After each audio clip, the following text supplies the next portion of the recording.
Journal entry day 2. Varian and I had a great start to the morning. He was ready to begin our travels, yet we had to wait for the rest of our group to show up. Anua, one of our wise women in training, and Ina, one of the warriors. When we found the enemy camp, Varian and I set out to scout together at nightfall, while Antinua and Ina would remain behind. To keep them safe, Varian had them eat a plant he found, which changed them into trees. They should be safe, as long as no one needs firewood. There were 2 small tents, each of them housing one of the red-skinned creatures, deep in slumber. In the very center of the camp was a big tent that could house at least 10 of these creatures. We snuck in to find tables with parchment and some other trinkets. Well, while Varian worked to decipher their language poorly, I was very interested in a contraption that allowed me to see further. I admit, I decided to claim it was mine, as Varian called me over to show me the creature's plans. While vague, it was clear that they were hostile to our people and would be sending more of their kind in the near future.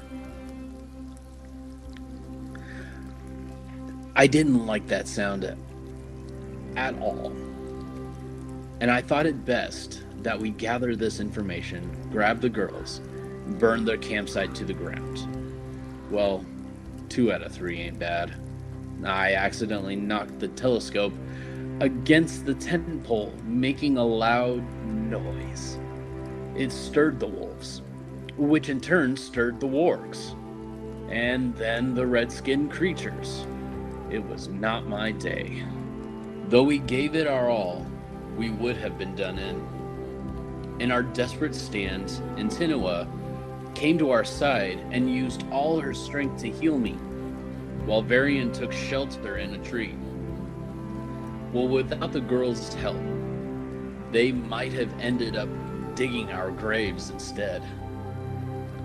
Another victory, but to what avail? An army on its way here, but no information on its size or the time of arrival. Are we in over our heads, futilely trying to hold back an enemy? Or can we keep them at bay for our families sheltered behind us?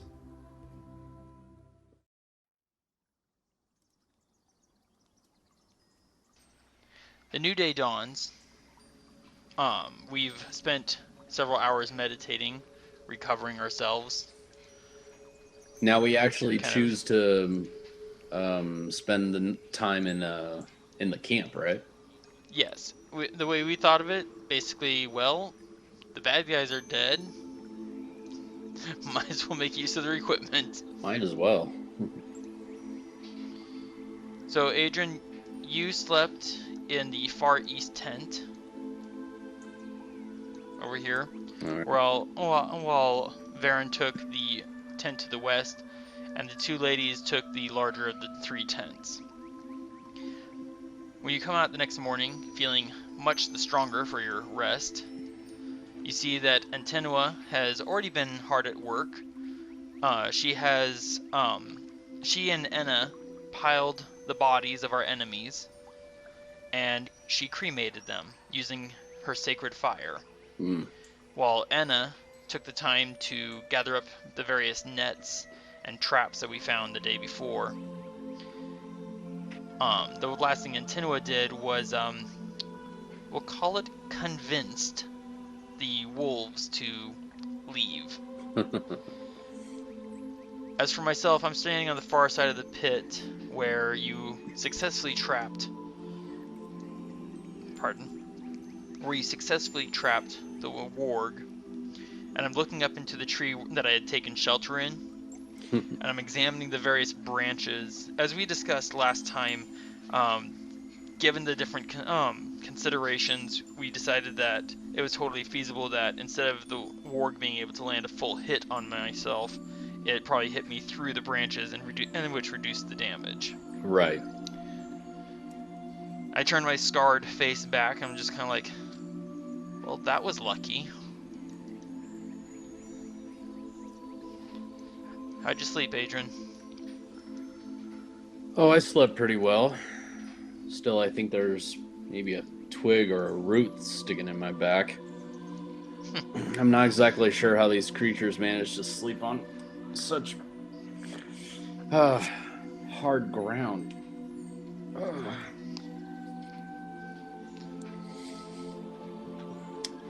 What about the girls? How did they do?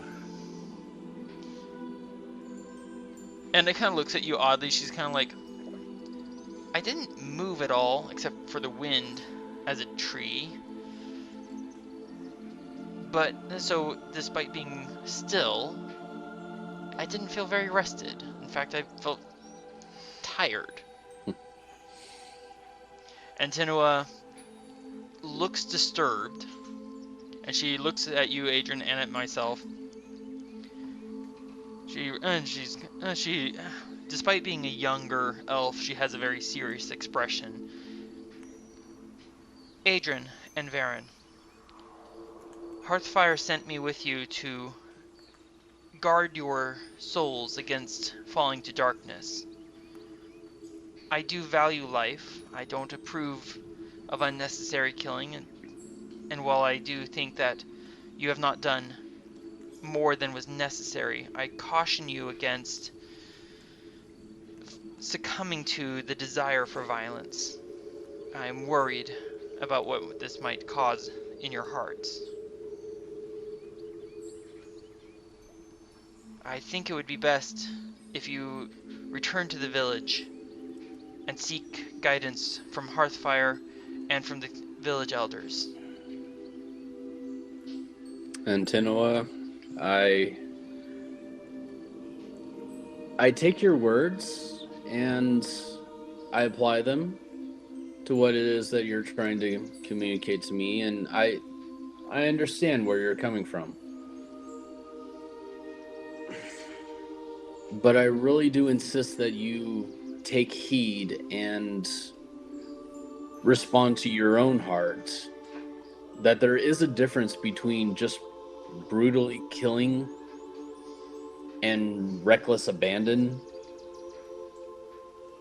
compared to those who want to do harm to us, and we stop those and keep them at bay, keeping them from continuing further with their turmoil and treachery.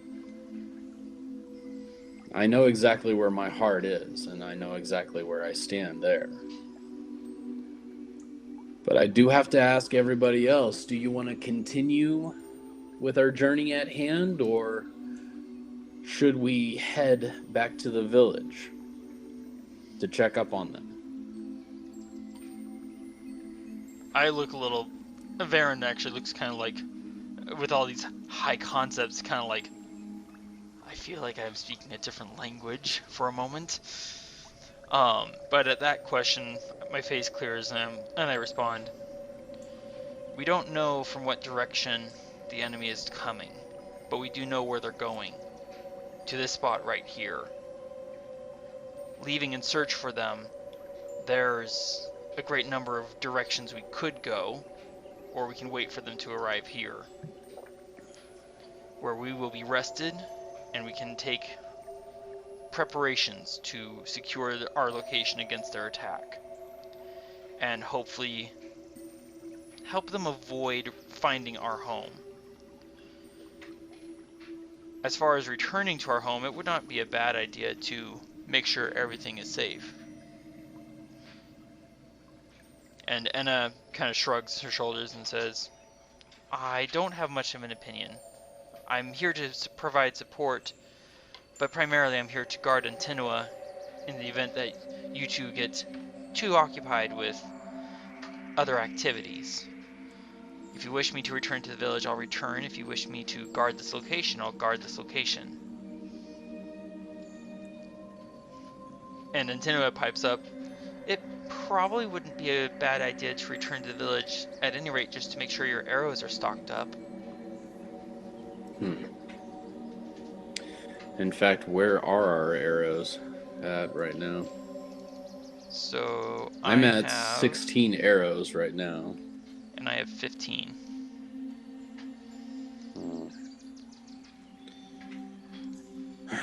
Well... And I do have a few more doses of green bark. The plant which turns its consumer into a tree. Right.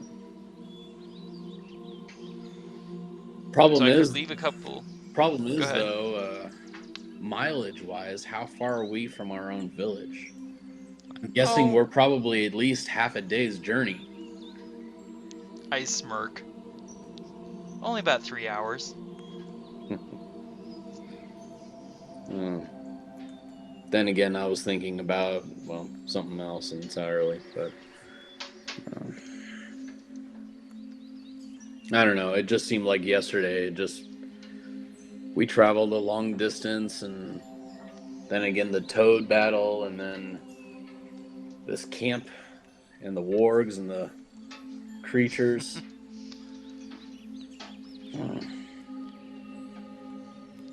I think in my head, I'm like, we're traveling through the forest. I know the forest fairly well, even if I don't know every twig and root. I can get you through the forest.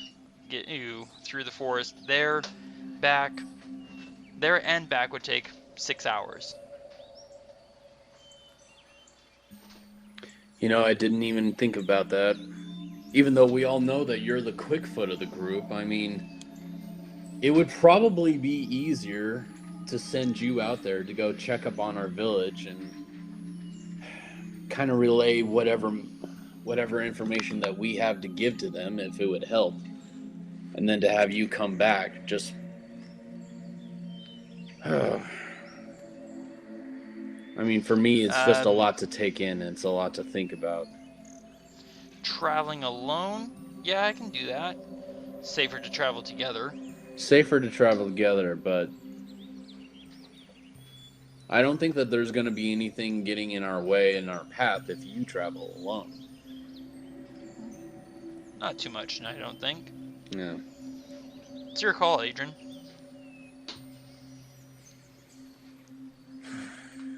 If you're concerned about the ladies, they could stay here, begin work on preparing the camp against attack, and if danger does present itself, they could take some green bark and they just appear to be trees. And Tenwa gives me a kind of a, you enjoy that too much look. No, that's good strategy. I do like that. And it kind of rolls her eyes. You would. No, not about the whole tree thing. We can use that as a last resort, of course, but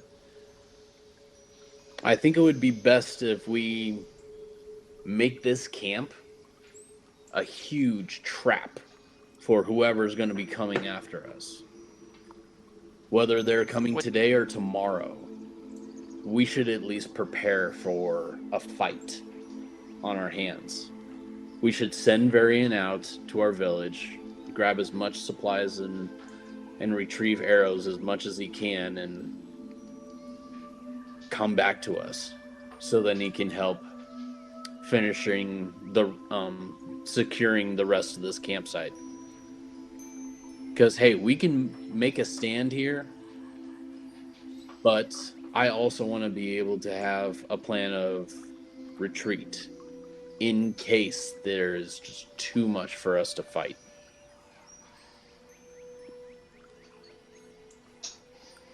What did you have in mind? We have the equipment left behind by these, whatever they were. We have, looks like 3 nets, 4 traps, the various pits, the net and the tents, and of course, there's lots of trees and rocks around. Definitely lots of trees and rocks. One of the big concerns that I have, and it's ever since I first laid eyes on it, and it's that bridge.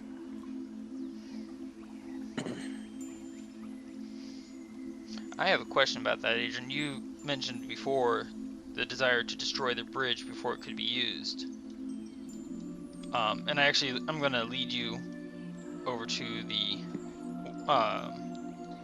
way down to the bridge. Taking a look at the river, it is 15 feet across. It is not a 20 feet across. It is not a very strong river.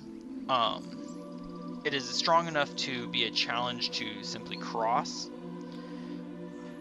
but it is passable even without the bridge. So if we destroy the bridge and the enemy arrives, what's to stop them from leaving, going to a new spot, and making a new bridge? Well, I was thinking of preparing the bridge so that once people were walking across it, it would collapse underneath their feet. Drop them into the river? Yeah, basically. Give them something that they weren't expecting. So they're thinking of walking across a bridge. Halfway through, they end up falling right into the river and just completely being thrown off their guard.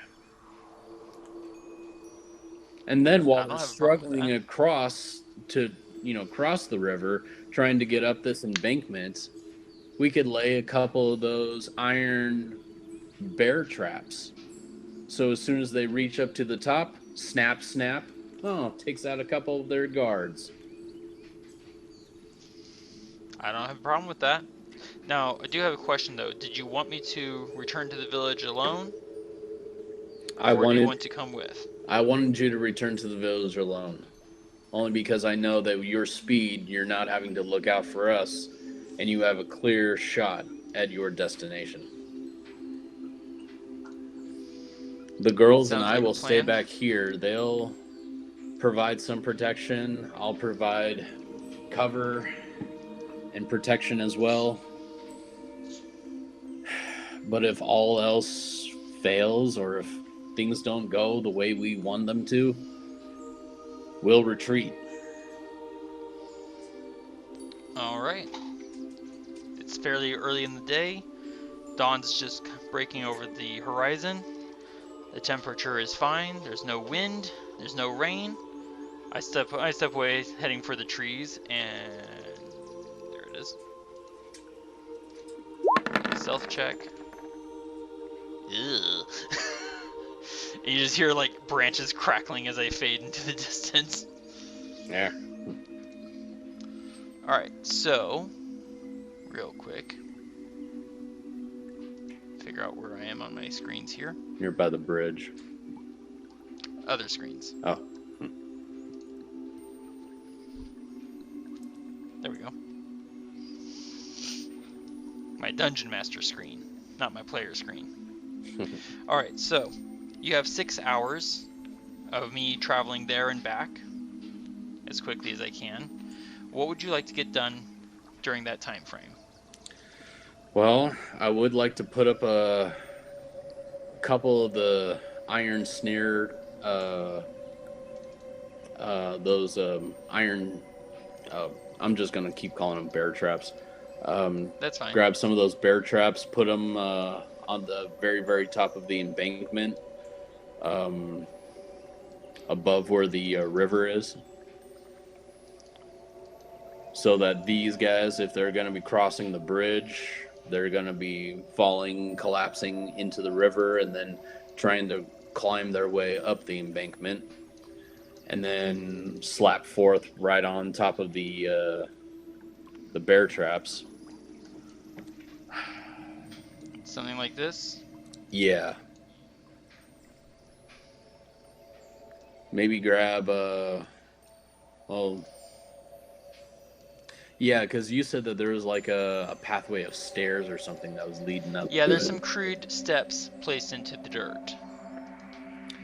Well, I'm thinking these guys, some of them could probably use the steps, some of them could just rush and hurry on up the embankment as fast as they could. I kind of wanted to place a couple more just spread out, almost surrounding them, so that once they, climb up to the very top, it's waiting for them without them expecting it. Okay. What else did you have in mind? Well, I really want to put one of those pit traps, but I want to put it in the big tent. You'd have to dig. I know. And you would also so first off, do you have tools for digging, like a spade, But shovel? what I'm thinking I might want to do is, can I possibly move that big tent and place it over the big pit trap?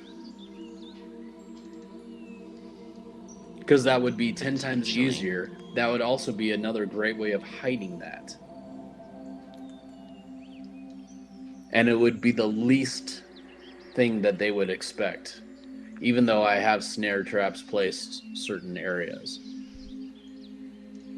Yeah, you could let me hang on. There we go. Oop. Hang on, let me think about this.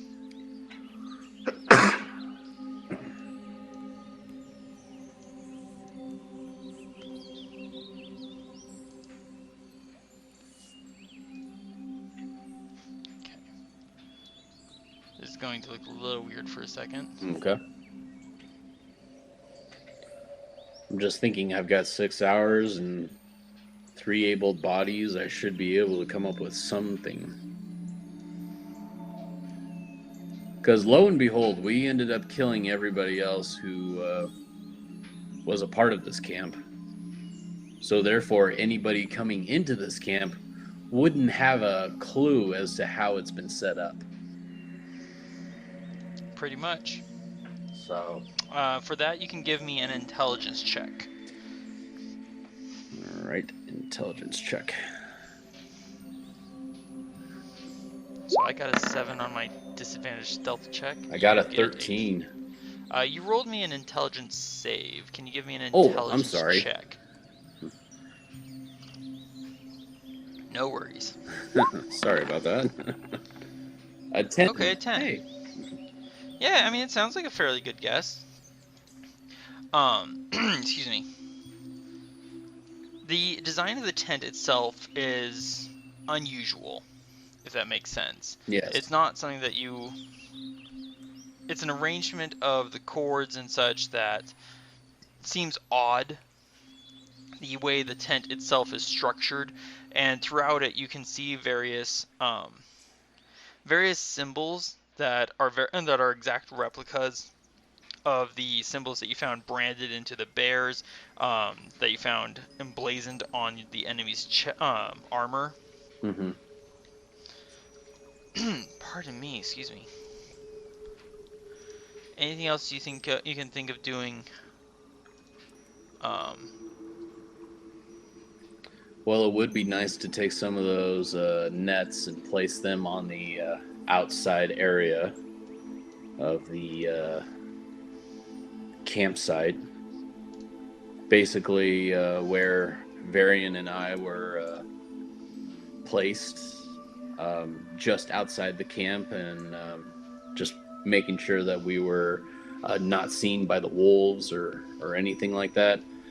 Those nets would actually be great placement for if we needed to retreat. We would know exactly where the snares are and catch a couple. So you wanna put them in like the trees kind of thing, Yeah. and just kind of like hang them? Yeah, hang them in a particular spot to where the girls and I could retreat from, and then they would be following us, not knowing where the tripwires are, and falling into the trap. Okay. So I'm going to... Let's see if I can make it controllable by you. Okay.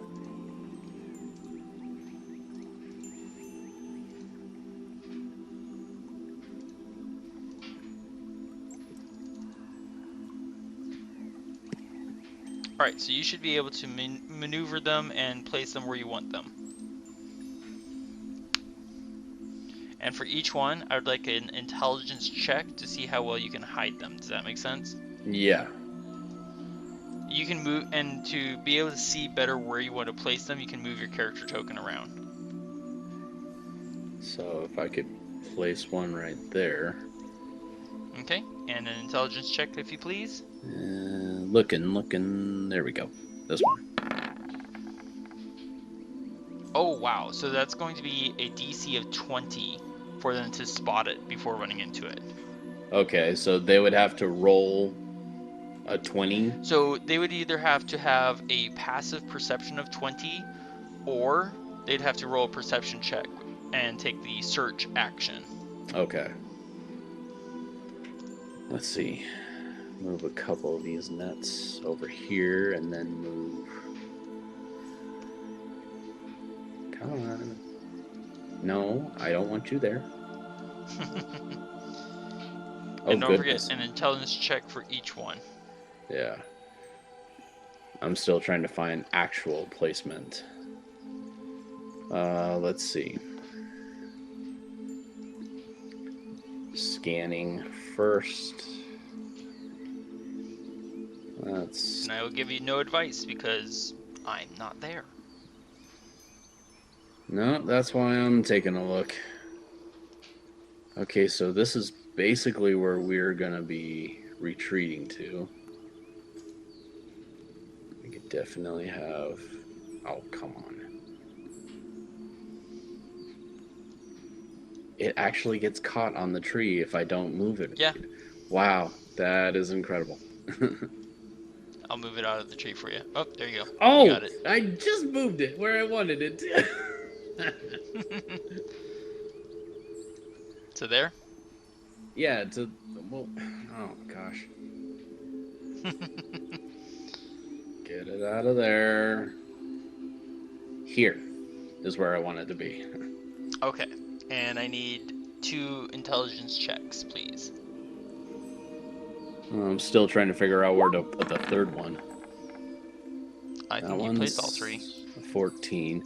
Actually, I'm not going to be placing this guy actually here. Which one? Give me a ping, please. Say what? Where you... Oh, wait, you're using a mouse pad, I forgot. Yeah. Which map... Oh, which net are you referring to? Okay, that one. This one that I'm kind of moving around. Actually, Okay. You know what? I think I do want to move him here. Because that's basically our area of escape. So here's going to be the last and final intelligence check on the last net. Ooh. 6. That's okay. Where did you put it? I put it, it's the lonely one there. I have 2 other nets that are up top, and the one on the left was the 20. The one in front of that was the 14, and then this one down here below is the 6. Yep. And so basically that one's going to be really easy to spot. Yeah. So they'll likely avoid that. If anyone sees that one, they'll likely deliberately avoid it. And maybe that'll work in your favor. Maybe it won't. Can I move it back just slightly? Sure. Because I actually want it right about there, so they see that, they'll avoid, and then go around to where we're actually running into the 20. Hopefully. Hopefully. Yeah. Somewhere around noon, I return to, let me see here. Actually, I'm going to roll another stealth check for basically leaving the village. Okay. Which is a, what did I get? Okay. You got 22, looks like. Nope, I got a 15. Oh. My stealth is a 5, so I rolled a 10 plus 5, 15. Okay. So, I return to the camp. I gotta find my character now. And I come bearing gifts.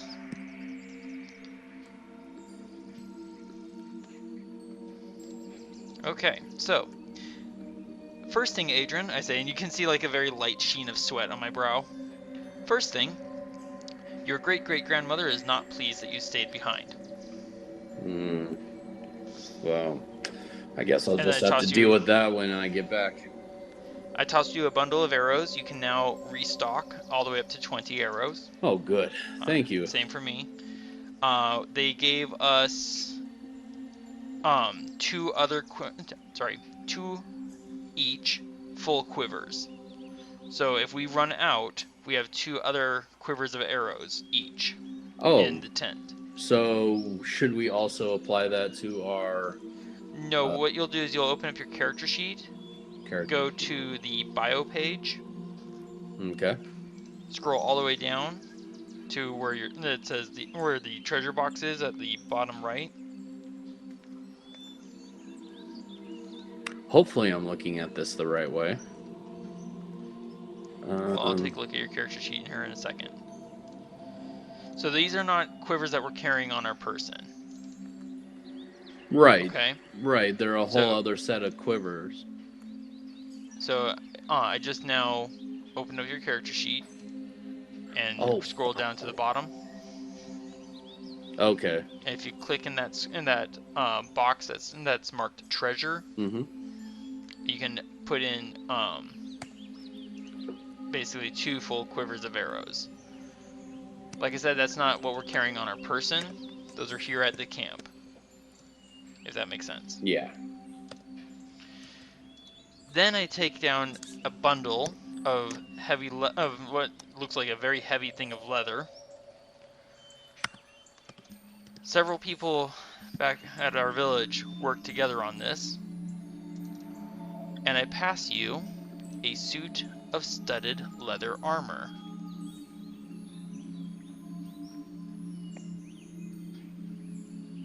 Studded leather. Yes. So I'm editing your character sheet here for you. And do you have your shield equipped? I don't think I did. Nope, you don't. Okay, good. So if you'll scroll up to the top of your character sheet, you'll see what your new armor class is. Leather armor. Armor class 15. Yes. Well, it's definitely better than a 14. And then I pull out of the bundle my own suit of studded leather armor. And this is what our village was preparing for us. Yes. While we've been wandering around and fighting untold and unknown monsters, they have been working on armor for us. That was very nice of them. Much appreciation to the handiwork and craftsmanship.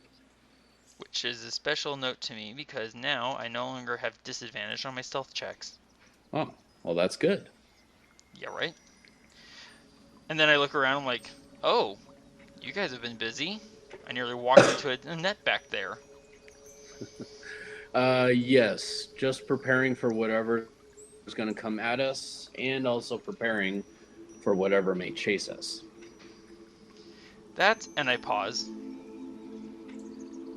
You kind of see that expression I get on my face where whatever I was talking about or who I was talking to or thinking about, I'm suddenly no longer paying attention. And I turn and I look towards the woods. Which direction? I will turn my character token. It's more or less back the way I came. And I just kind of tilt my head to the side, searching, and my eyes kind of scanning through the woods. And seeing this, Antenua and Enna both just kind of like move together and behind us. I'm drawing an arrow from my quiver. In the moment you start making the movement, I just kind of snap my hand out at you, kind of like that, kind of like a sharp gesture of shh. I hear something in the woods. I hear it too. I start moving forwards, and let's see here. Just as I get to about this tree trunk, a bag comes flying towards us, landing at the on the ground at our feet. Hang on a second. And spilling out of the bag. There it is. Comes a swarm of insects. Oh no. And you can, if you would be so kind, roll for initiative.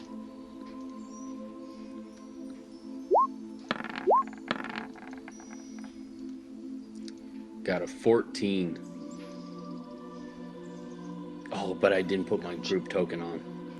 I can add it manually.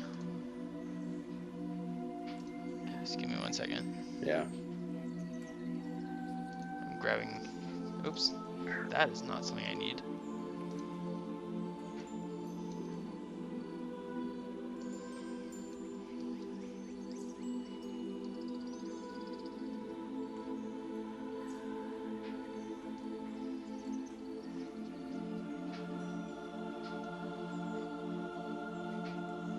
Okay.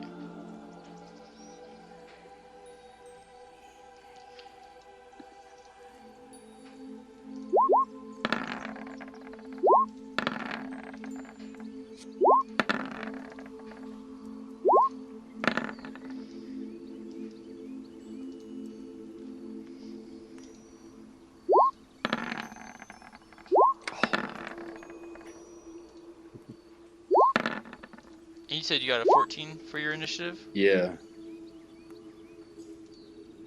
Okie dokie.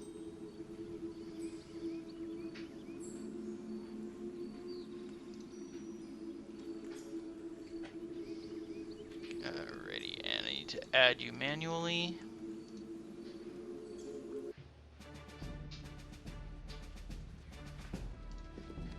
And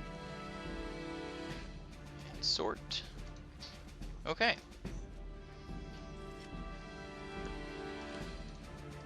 Seeing this swarm of insects appear, Enna is, let's see here, going to give a wisdom saving throw.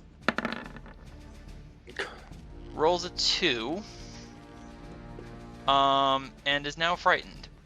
Oh, great. So she cannot move closer to the source of her fear. She has disadvantage on all attack rolls while they're in sight. In line of sight, excuse me. And she just kind of goes, I hate bugs! And she is going to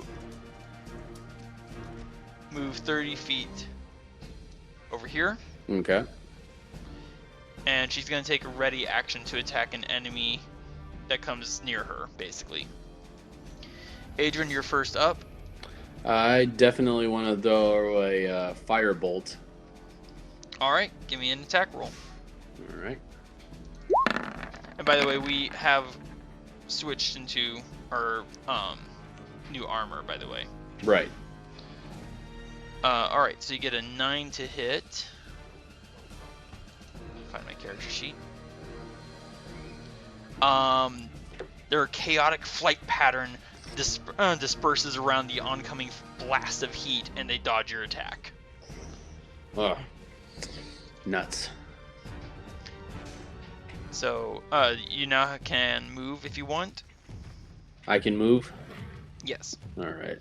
That was your action, you still have movement. Yeah.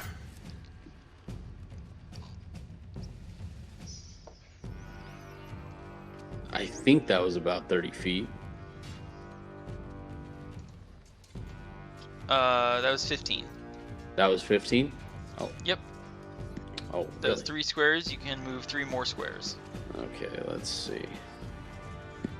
Gotta move my character up a little bit and go 2 and 3. There we go. Excellent. Anything else you want to do, sir? Oh, gosh. Let me check real quick.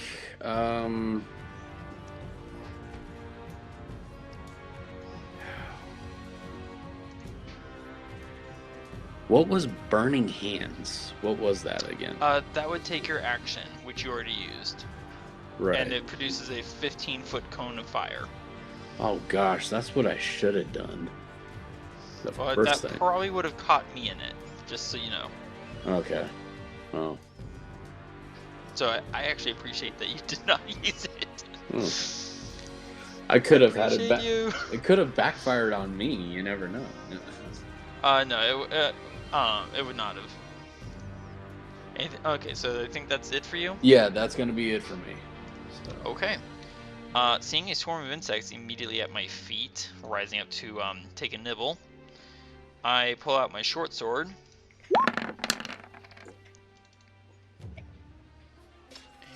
And... oh, what do you know? I hit. Good. For 4 damage. Not much. Not much. And having done that, I'm also going to move 30 feet away. I am going to trigger an attack of opportunity. 25, 30, 35.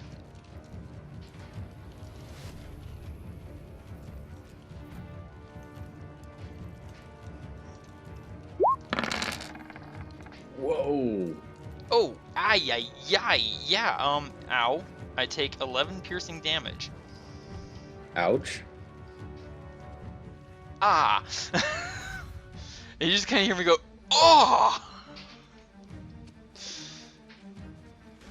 Although I do just realize, looking at the character sheet, that they technically could not have taken an attack at me because their range is 0 feet. They have to be in your space to make the attack. Yeah. Oops. So, I guess I don't take 11 damage? I get to a stop right between you and Nintendo, and you just hear me muttering, yikes, those things have big teeth. Huh. I didn't know that about Swarm of Insects. Go figure. Oh, God.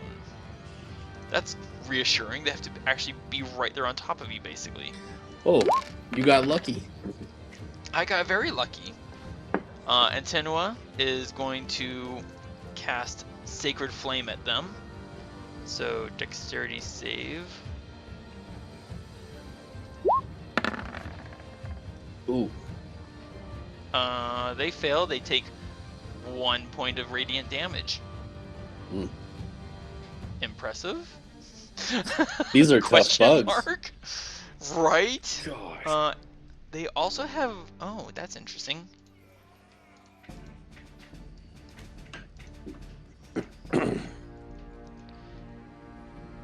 What's interesting? I kind of look at my sword blade and I'm like, that did not hit as much as I thought it would have. And then, out of the woods to the northeast of us, behind the swarm. There it is.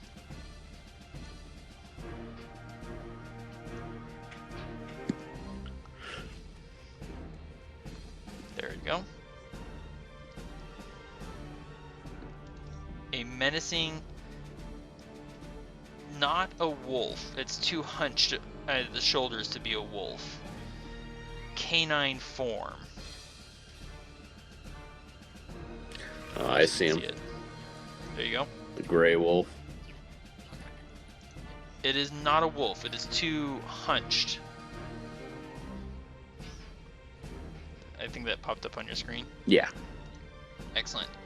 So it comes out of the woods, slavering and kind of chuckling to itself as it looks around, and it's a big beast. And it is gonna move.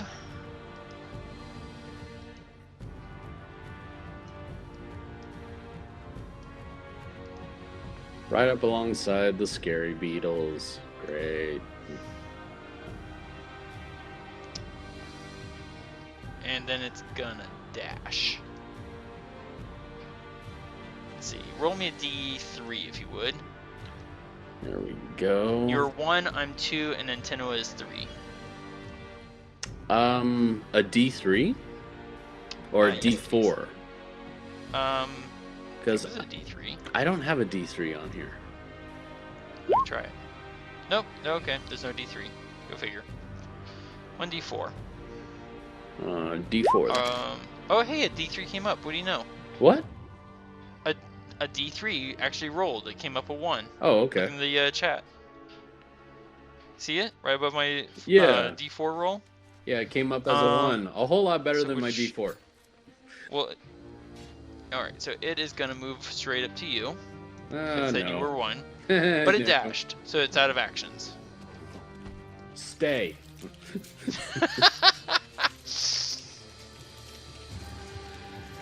Roll me... Let me think. Roll me a D4. Alright. D4. A 1. There is a snarling, crackling crash of brush. Ugh. As you see through the trees, another one of these massive hulks approaching, making for. Let me see if you can see this. Making to jump over the fallen tree, but in so doing, stepping on the trap, the pit trap. Nice. Just give me a second.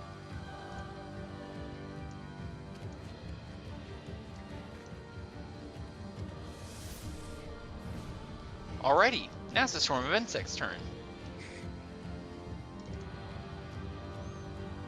Oh wait, and I forgot. It takes 1d6. 1d6, I think, of falling damage. So it takes 3 points of bludgeoning damage from falling into the pit. Hmm. And that was another one of those giant creatures? Yes. Okay. Alright, now for the Swarm. What is their movement?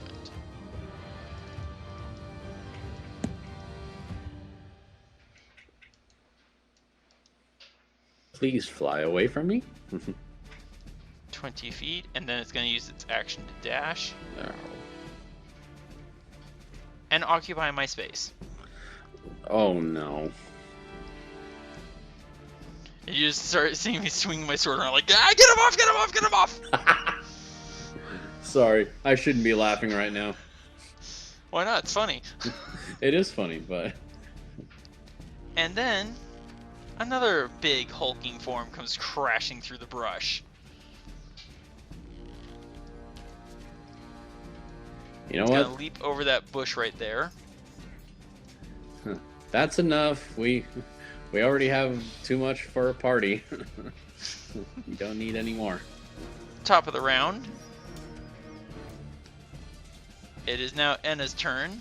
I'm going to give her a wisdom saving throw. Go for See it. if she's still scared. Where's her character? There it is. Forgot where her wisdom. Forgot where her character sheet was. Okay. 16. That's better. So she's going to move up. Oh, she wasn't that far away. That's good. She's actually going to use the short sword she took from one of the other bad guys. And miss. And miss. She's trying too hard. She's trying too hard to... Wait, hold on. Hold on. I forgot something. Oh, she's a tribal warrior. She has pack tactics. So she has advantage on the attack. With a 20, she hits. Oh, good. Yes, I agree, because they're all over me. Yes, they are. Adran, it is your turn. You are face to face with a massive canine form with hunched shoulders, drool slathering from its heavily scarred, and as it's now up close to your face, you can see that it's actually kind of crooked, like it was broken or slashed or bit at one point in its life, and now it's like healed crookedly. What do you want to do? 2 words for you, buddy. Breath mint. You have no idea what a breath mint is. Try another. I really want to try my burning hand, see what happens. He is pretty Alright, close. give it to me. He is in your face close. So, am I able to use advantage or keep it on normal? You would keep it on normal. Okay. I'm able to touch him. I think I have the advantage. You actually don't need to touch him for this. I'm going to Oh. I'm looking at your character sheet, and I'm going to look at your spell. So you create a 15-foot cone of fire if you want to use this. Yes, I do. And then they have to make a dexterity saving throw. Okay. So on your character sheet on core. All right. Your main page. You look at your attacks. You'll see burning hands. It's second from the bottom. Right. So you just click on those burning hand words. And there you go. So, spell save DC 0. So they have to roll dexterity save and beat it 0. That doesn't sound right. That doesn't sound right at all. Spells. Hang on a second. I got a 8 plus 2. Yeah, 8 plus your proficiency bonus, which is 2 plus 3. DC should have been 15. Odd. Alright. So versus your 15. With a nat 1, it's going to take the full damage. 8 fire damage as flame roars out from your fingertips. Anything else for you, sir? Oh, fried and crispy is on the menu. And then I'm going to retreat. Am I still able to retreat about 30 steps or 30 feet? I mean, you can. It will trigger an attack of opportunity. By the thing that I just, burnt. Well, in that case, let me throw another curveball out at you. Okay. Can I use my action surge and short sword attack? Yes, you can. All right.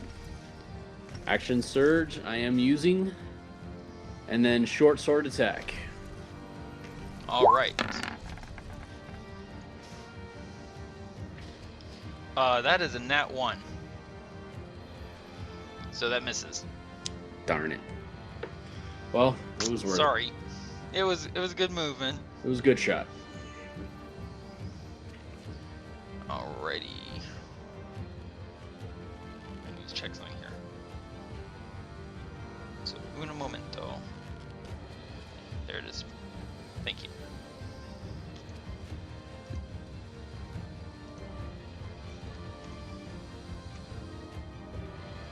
Okay. So now it is my turn. Okay. So I see that you're confronted with a big beast. Yes. I'm surrounded by swarming insects, and I see more big beasts coming out of the forest. Excellent. I already don't like my day. I am going to pull out my second short sword. And I'm going to make an attack, and I crit. What the heck? What? I crit on the insects. And then I'm going to attack again with my offhand sword. Same target. But I'm gonna miss. No. Great, so I gotta... There it is. Okay, so...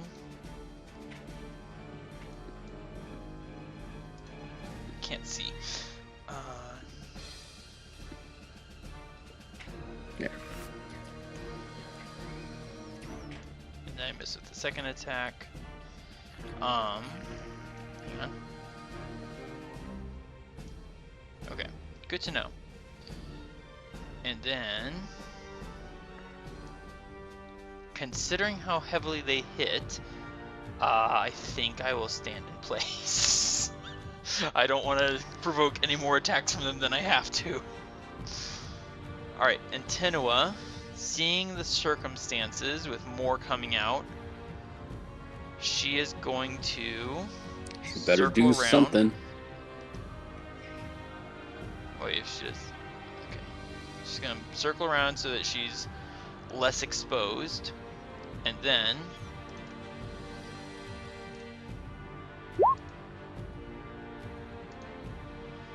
she's going to cast Bless.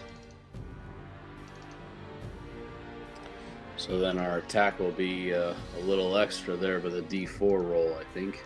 Correct. As long as you are within that circle. And she is now concentrating. May Seba guide your hands! Gulp. Alright, the big beastie next to you, Adran. Yeah. He did not appreciate being burnt. I didn't think so.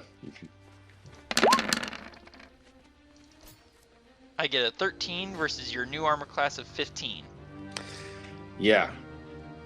Which misses. Haha. So he comes at your face and you just kind of like dodge to the side. That was close. This one is still currently trapped in the pit. Yeah. Good thing. So he can't make a move. Pretty much. Alright. The insects that are swarming around me. Yep. Lovely. Now it has... Okay. Ow. Ow. Ow. Yep, they start stinging me. Yeah. Get them off of me! I just imagine those bugs that you fight in Fable.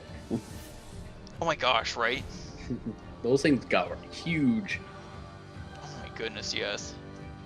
5... 20. And now this fella is gonna attack me. Oh goodness. Ooh, with an 11 to hit, misses. Ah! That would have hurt. That would have. Good grief. Yikes. Top of the order. If I can get my mouse to cooperate with me. Ina better hit something.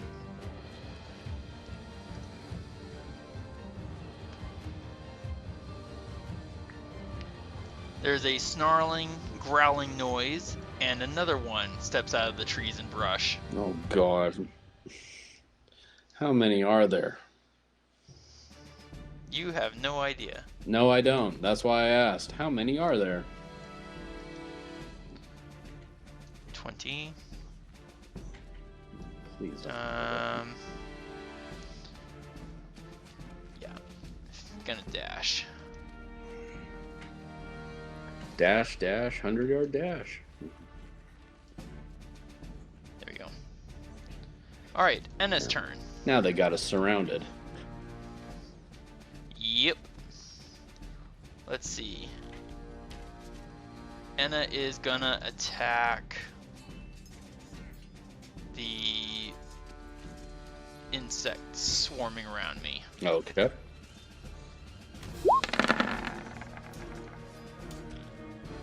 Ooh, And she hits. That looks good. I'll take that. Oops. I typed something wrong there. Oop. There we go. Okay. And then she just kind of, you see her go, oh, these things are big. Adran, it's now your turn. Oh gosh.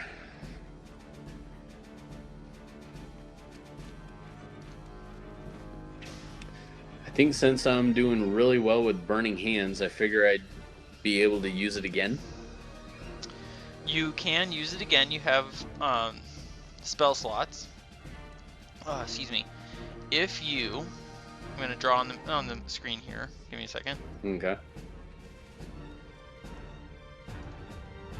Okay. If you were to move to say here. Yeah. Okay. And cast from that position. Let's see. 15. I would be able to hit both of those wolves or beasts.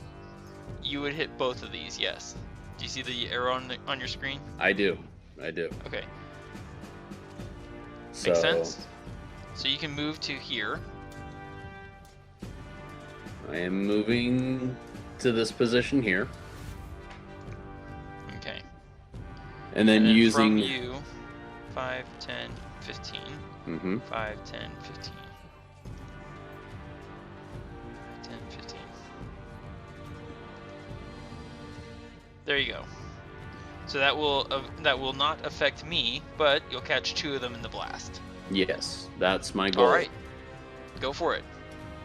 Hit that button. Let's see the damage. All right, here we go. And and I remember that they're rolling. Oh, and they both get 18. Which, if I remember correctly, your DC is 15. Yes. So they take half damage. Okay. So 13, 12, 6. They'll take 6 fire damage each. Got it. And don't forget to mark your spell slots going. Where is that? That's on the spells? Yes. So spells, that was your last of 2 spell slots. Yeah. So you're now out of spells. Yes, I am. And you used your action surge, so I'll mark that on your character sheet for you. Right. I don't think you're even wounded yet, so you don't need to use second wind. Nope, I don't need to use that yet. Excellent. And then that was excellent. Okay. Nice. And you just I start hacking and coughing from all the smoke. Adran, watch it! I am still surrounded in bugs. I do not appreciate. Where's my character sheet? Here we go. Alright, so I am going to attack the bugs. Oh, wow. Yeah, that hits. Nice.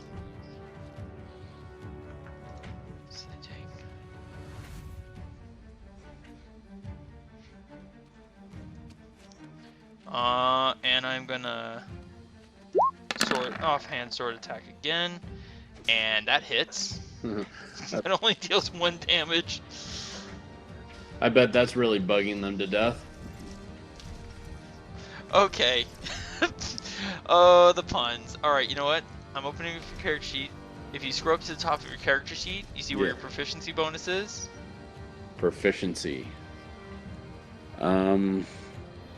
Still kind of lost in all this. So, at the top of the character sheet where it says Dungeons and Dragons, and then your character name. Yes. Public 2GM Inspiration Proficiency Bonus. Mm-hmm. Look at that square right above Proficiency Bonus. Inspiration?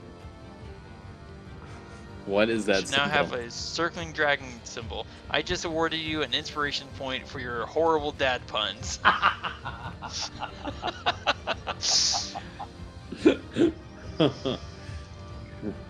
Inspiration. Okay. That stings. If you have inspiration, you can expend it when you make an attack roll, a saving throw, or an ability check. Oh, really? And spending your inspiration point will give you advantage on that roll. Cool. So there you go.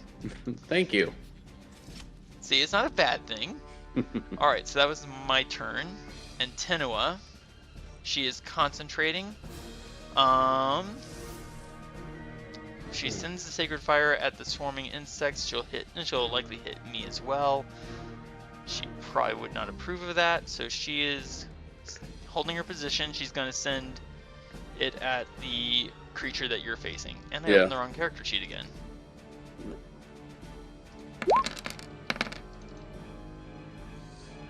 I'll see about fixing that whole problem with your spell attacks and so on and so forth later. Okay. Dexterity save. 15. It succeeds on the save and does not take damage. And now I have to go all the way back up here to the start of the fight. To when you did your... Okay. So it did not add your intelligence modifier to the attack roll of your firebolt. Oh. So 3 is a 12. So actually that shot would have hit the insects. Oh, it would have. So yes. So actually they're supposed to be dead by now. I hadn't realized that that the modifier was not being added. Oh. So I'm going to fix that. They are now dead. Yay.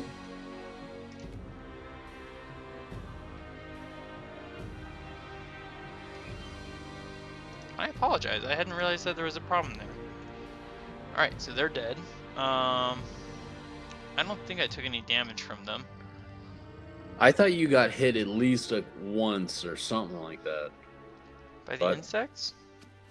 I thought you did on the second. I did get hit. But they still would have been alive at that time. No. They would have been dead by that. No, actually, they would have been dead by then, so you didn't take any hit. Ooh, I'm happy with that. Yeah, and I will try and offline figure out what the heck's going on there with the your character sheet and how all that works. Okay. So sorry about that. Scrolling all the way back down. Yeah. Alrighty. Now it's these creatures' turn. Infuriated now by the fire to its face. It's gonna come at you with an attack. 16 will hit you. Yes, it will. You will take 11 piercing damage as its nasty, diseased fangs sink into your flesh. Alright, that'll bring me to an 18. Yep. It's not too bad. I mean, at least it's not like bringing me down to a 6. Right. And imagine if we had been caught by surprise by all this. Oh gosh. Trapped. This one. I think there's one that's still trapped. Yep. That's why I had you roll for it. I was just kind of like, you know what? The pit trap's there. Might as well make use of it. Here we go. It's coming at me. And 11 misses. Whew! 11. Yay! Oof. Alright, and then this guy's gonna come at me. If I figure out where the character sheet is. Ooh. 23 hits. Ow. Ouch. All those hit points, they're back and they're gone again. Okay, so Enna is gonna attack with advantage. Mm-hmm. With her short sword. 20 will hit. Good. Alright, Adran, it is now your turn. Alright. You are out of spell slots. I am.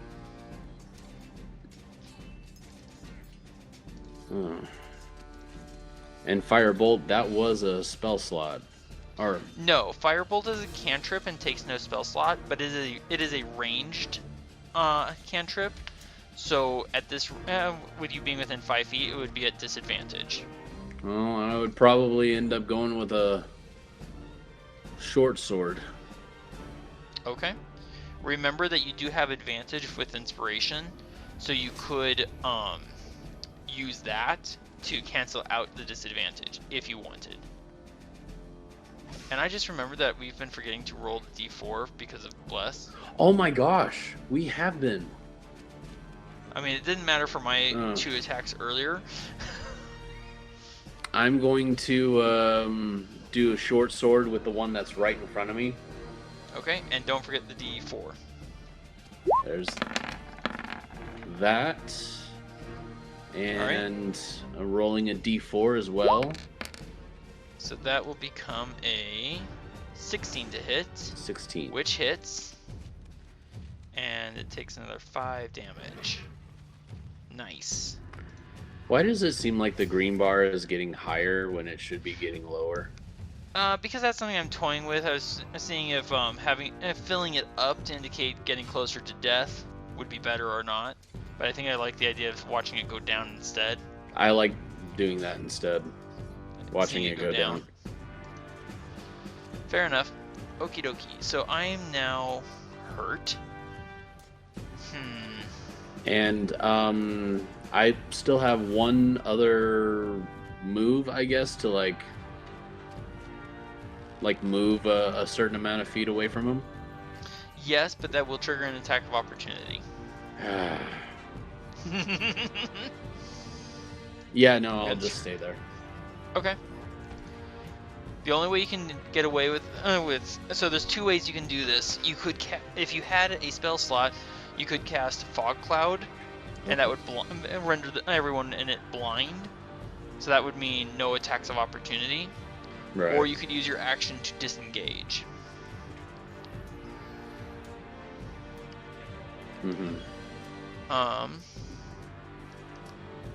Thinking right now.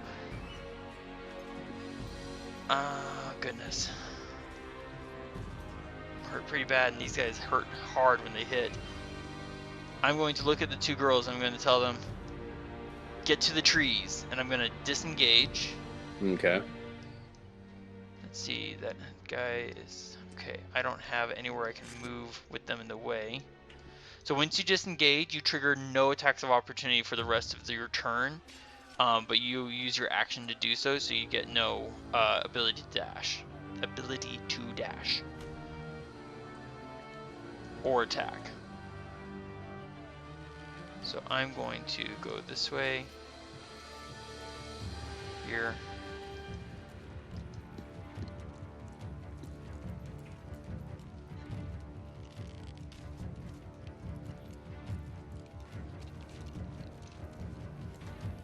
There we go. Alright, so Antenua is not... Let's see. She's not in contact with anyone, so she's actually going to dash. Mm-hmm.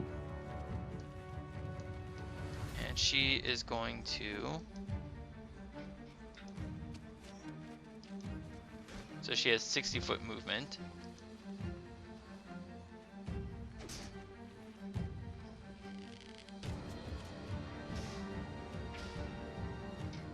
Move like that. Yeah. Heading for the trees. Alright. The big creature right next to you is unimpressed by our movement and is coming at you with an attack. 23 to hit. You take 11 points of damage. Of course. Oh, you know what? You could have done second wind on your turn earlier. I could have. Oh, why didn't I think of that? Because we both forgot. You are still conscious, though. I'm at a 7. Barely. Now, so. That guy's still trapped in the pit. Let's see.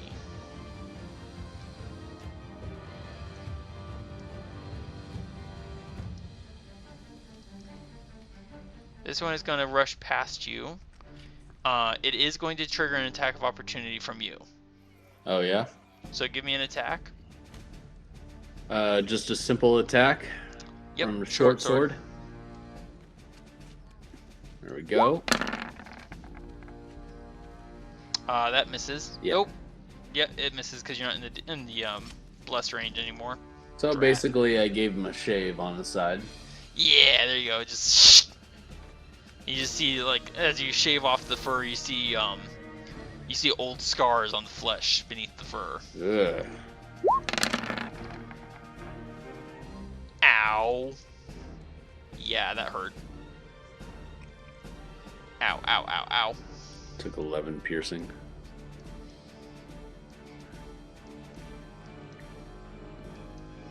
Let's see.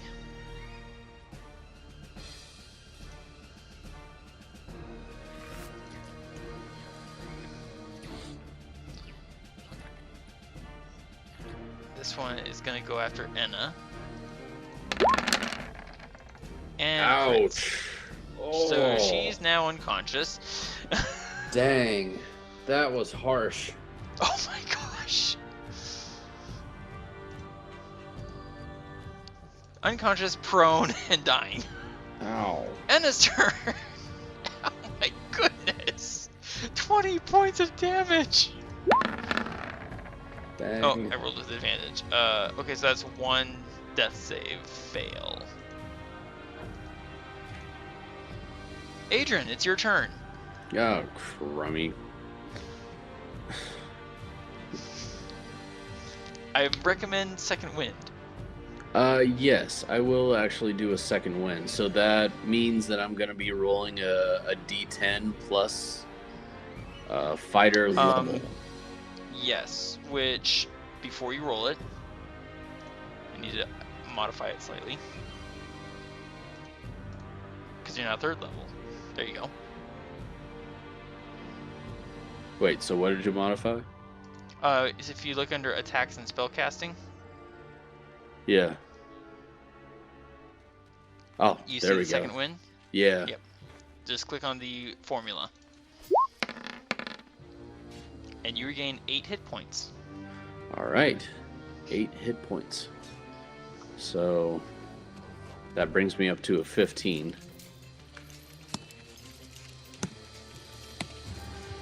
It's definitely good. And then from there, I can do an attack. Yes, because that was your second bonus action. Excuse me. Let's see. I'm going to do a longbow on him. At that range, you will be at disadvantage. Okay, what about light crossbow? Will I still be at a disadvantage? Still disadvantage. So, short sword? Yes. Short sword still normal. Normal. Alright. Because it's a melee. And inspiration, what was the point that you were giving That me would on give that you that would give you advantage. That would give me advantage. Yes. I definitely want to take this guy down.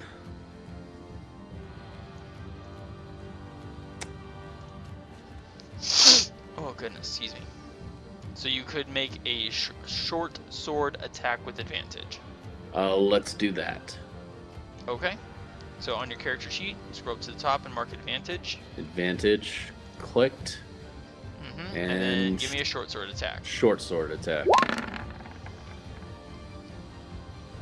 A 19 will definitely hit. Nice. Dealing 6 damage.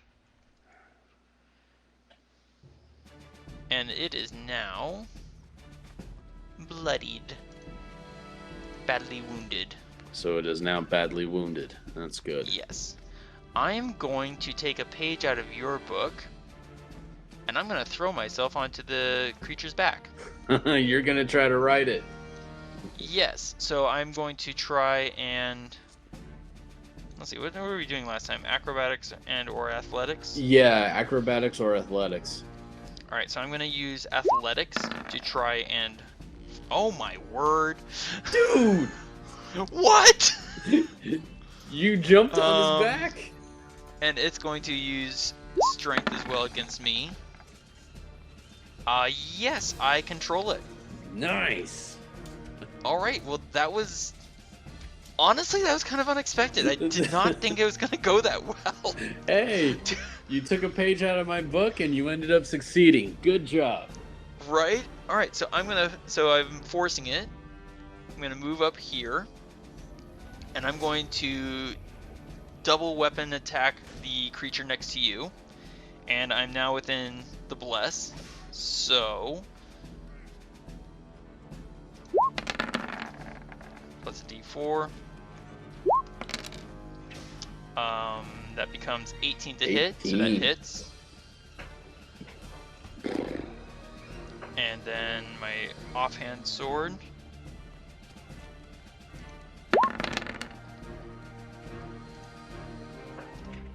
Four.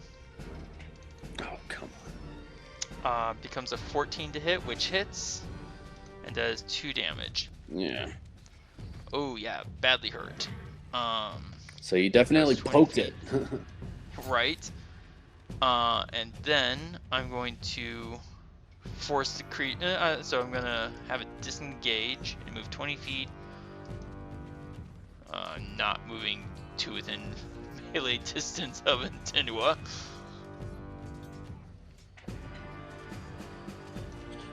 Yeah.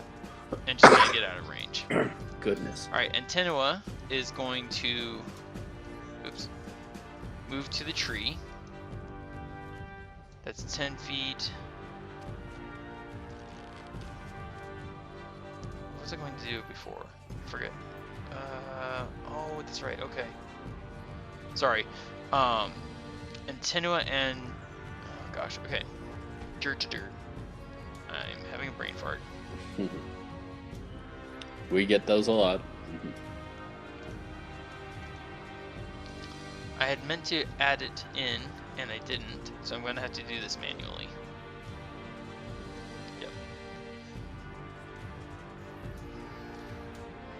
she is going to cast Healing Word because she's now a 2nd level acolyte. Oh wait, that's right. D4. She is. Plus her Wisdom modifier, which is 2. Okay, well that wasn't much, but it did bring...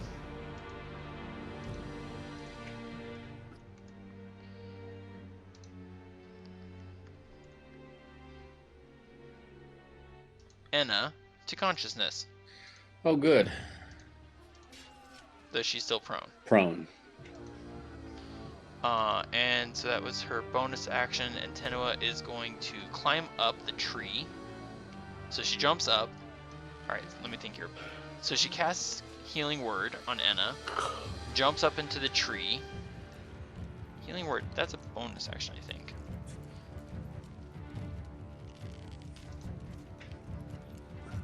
It is a bonus action to cast a spell, so she still has her action.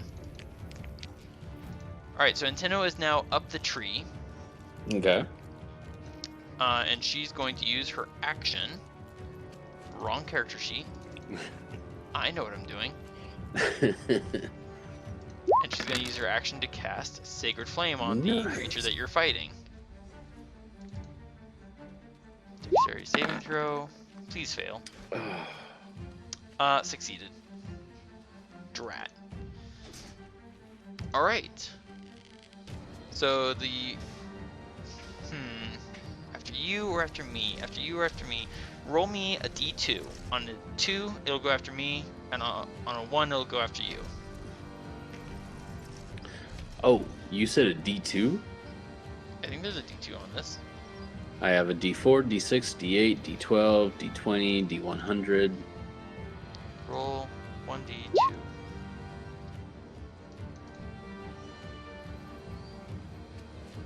Alright, on a 2 it goes after me, so it's going to move away from you, triggering an attack of opportunity. Triggering an attack of opportunity of me since it moved away from me? So you get to make a short sword attack. Oh, okay. Let me pull out my sword and make a short sword attack. You crit. You rolled a nat 20, dealing 10 damage. Oh, it's badly hurt. Nice. Oh, that's what you get for walking away from me.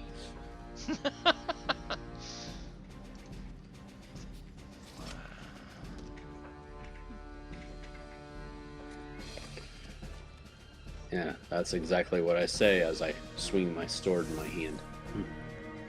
And now it's going to attack me. Because it did not appreciate that double stab. Oh, and it crits. Of course. Oh. Ow.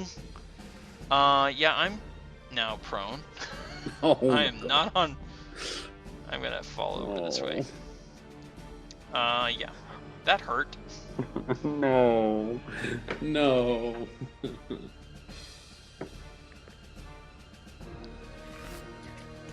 I think... yeah, okay. So that happened.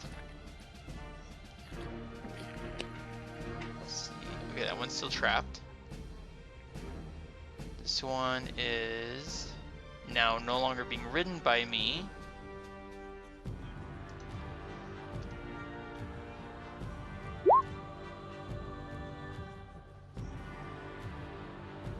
Okay. It is not going to go after me. It's instead going to come after you.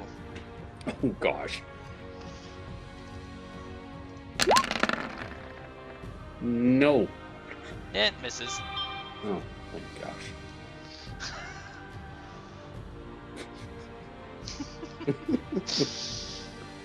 Yeah, I got what you said. Yeah, that was because of how you got knocked down. There you go.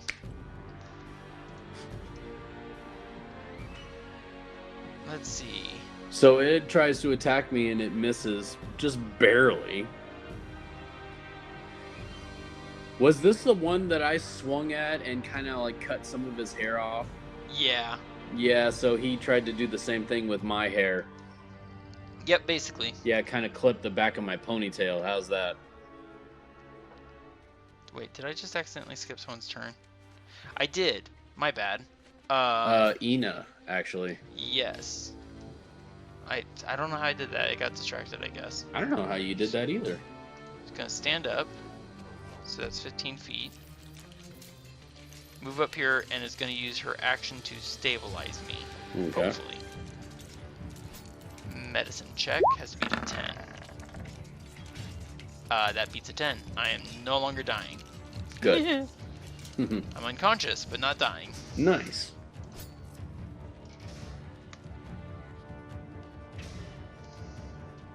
Yep, okay. Alright. Oh, sorry. Now it's your turn. I went past your turn. My bad. Yeah. Okay, so... Yikes. Well... So, looking in front of you, this one that just came at you and bit at you is slightly wounded. This one, very badly wounded. So if you move 1 square up to your north, you won't leave anyone's attack range, so you can make it. You won't trigger an attack of opportunity, and now you're in range of this fellow. For a short sword? Yes. All right. Well, seem to be doing pretty well on short swords, so don't fail me again. Come on. Oh yeah, that'll hit.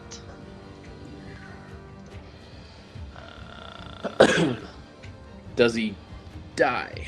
Does he die? He dies. You got him. Nice. You still have so you still have 25 feet of movement.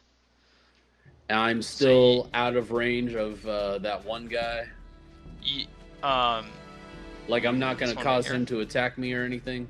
Correct. You do have enough movement to try and mount him if you want. You know what?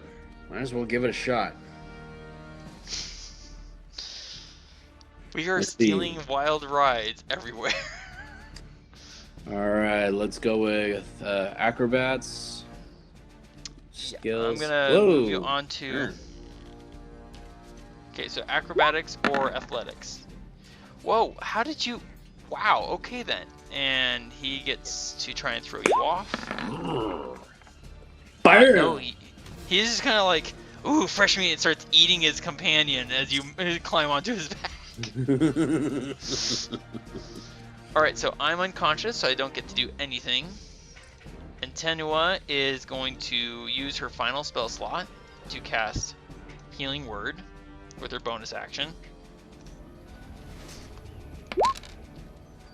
on me. Ooh, nice.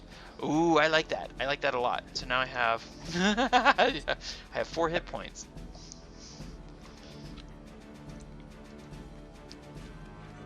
Alright, and then she's going to use her action to Sacred Fire that creature below her.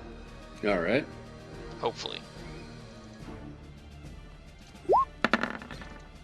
Ooh. I've heard really good things about Sacred Fire, but since I've pretty much never seen it actually hit, I am slightly less than impressed. Yeah. I mean, it seems like every single time she's tried to use it, it's missed every time. Right? That one's still trapped in the pit. Alright, so it's now the creature that you're riding. Alright. It's going to try and throw you off, so I need an opposed athletics or acrobatics check. Beat my 21, I dare you. Wait, well, how did I roll twice? How? Oh no, that was a saving throw. My bad. Okay, so you fail to maintain your seat. Dang. I need a dexterity saving throw. Dexterity saving. Basically, he's going to throw you completely off his back. That ended up being a 12. You will land on your feet. Let's see. But I'm gonna let you land. I'll move you actually. Oh, that's not the one I wanted to move. There we go. throws you over there, and you manage to land on your feet. At least I'm within range of being blessed. Yep. Seeing that, this one's going to... I meant to mention this earlier, but you were talking and I forgot. Yeah. This creature is going to forget about the little elf in the tree and come after you. Yeah, elf on the grass. Yep. Getting a 9 to hit. That misses you. I'm just looking at the dice that rolled there, and it's like bounce, bounce, bounce, bounce. It's like, no, roll down to a 4. Roll down to a 4. It's hovering with an 11. All right, oh, God. Enna is back on her feet. Let me think. Does she want to attack, or does she want to get to something safe? She is going to climb the tree. And then... If you wanted to climb the tree, you could have just eaten the green bark. She's going to hurl her spear at the creature attacking you, and she gets a 22 to hit and deals 4 damage.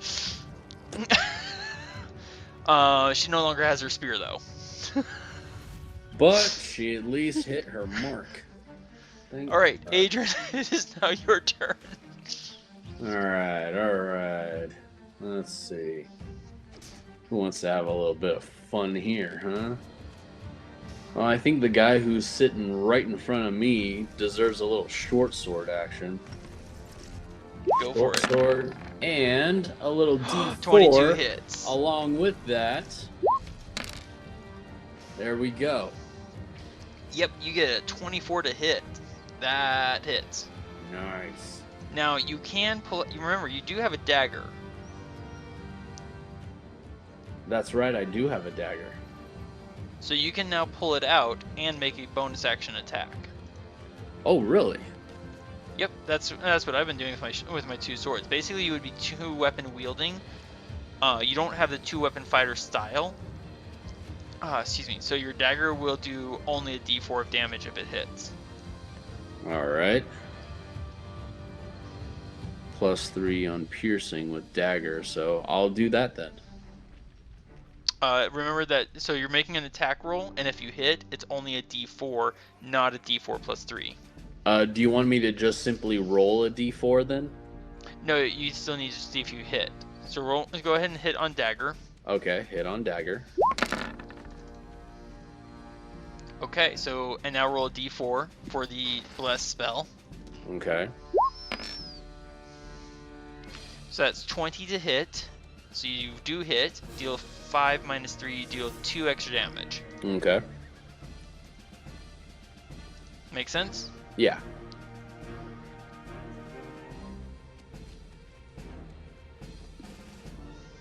So that was actually a pretty decent shot. That was. Alright, so that was your turn. I'm going to stand up. So half my movement.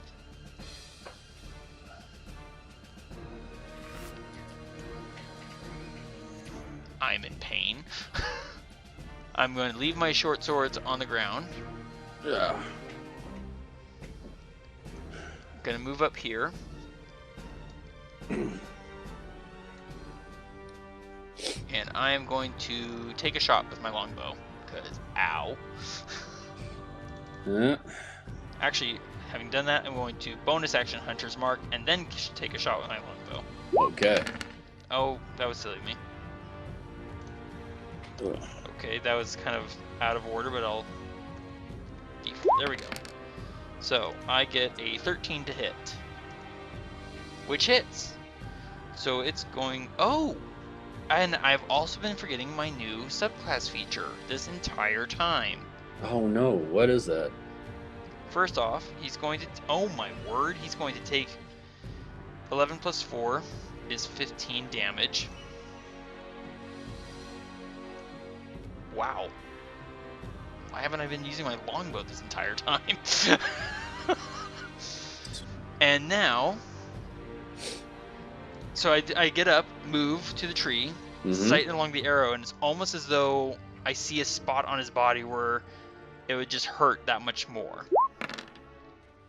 As I roll Colossus Slayer. Whoa. And he takes an extra 6 damage. Oh. Alright, so I need to quickly mark him as Hunter's Marked. I'm now concentrating. And character sheet. Spell slot gone. So I just dealt quite a bit of damage. And Tenua calls out to you, I'm out of strength! Don't get hit! Well, I'm dodging.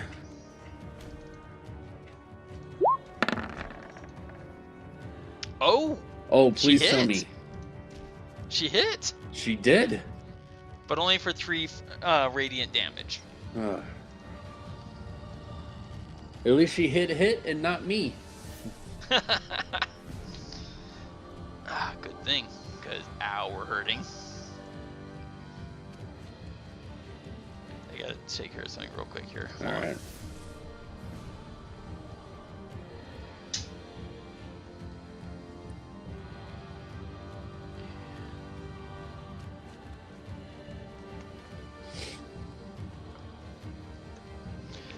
Since we took a while with the introductory narration, are you okay with if we play until 10:30? Yeah. Okay. I figure we're almost done with this little thing. We took so long with the startup. Yeah, it was, but it's all right. Trapped. It's all good. That one's still eating. All right, so now it's up to this guy right in front of you, who's going to attack you. Sure hope he misses. Yeah, with a nat 1, he misses. Yeah. Enna's out of ammunition, so she's just gonna stay in the tree. Adran, it's your turn. You have a sword and a dagger in hand. Oh yes. Oh gosh. I might as well just continue taking care of the guy that's right in front of me.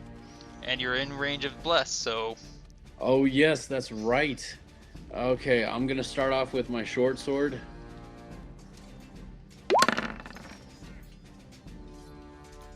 Don't even bother rolling the d4 because that put him down. Alright.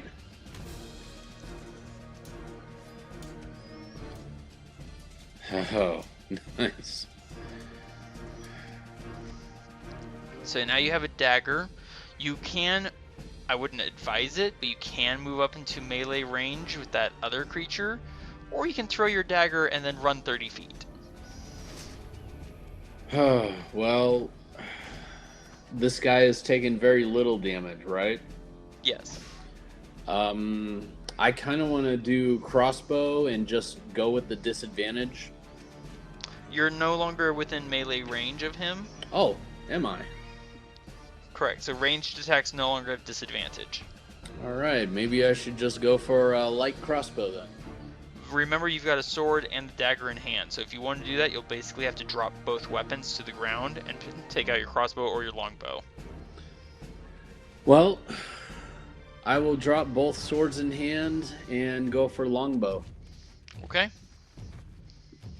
Give me a shot, and don't forget the d4. Oh my gosh, that's gonna hit.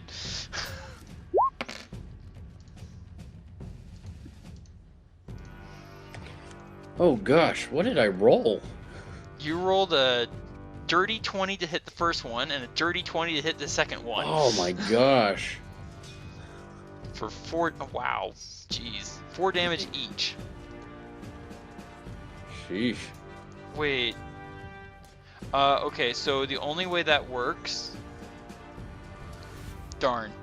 What? The only way that works, because you used your action to make the short sword attack. So you actually cannot make a shot with the longbow. Oh, I couldn't. You would have, yeah, you would have to throw your dagger if you wanted to get a second attack off. All right. Well, let me just do. So that's okay. Hang on. So you're gonna do that instead? Yeah, I'm gonna do that instead. Okay. Just throw the dagger. Hang on 1 second. All right. So I'll still count the attack because you rolled a 1 for your damage. All right. Make sense? No. But let's just go with it. You can always explain it to me later. Yeah, no worries. Okay, so now you still have your movement. I suggest you not remain within range of that creature. Okay. Let me... Because they hit hard. Let me take a look here. Pan off.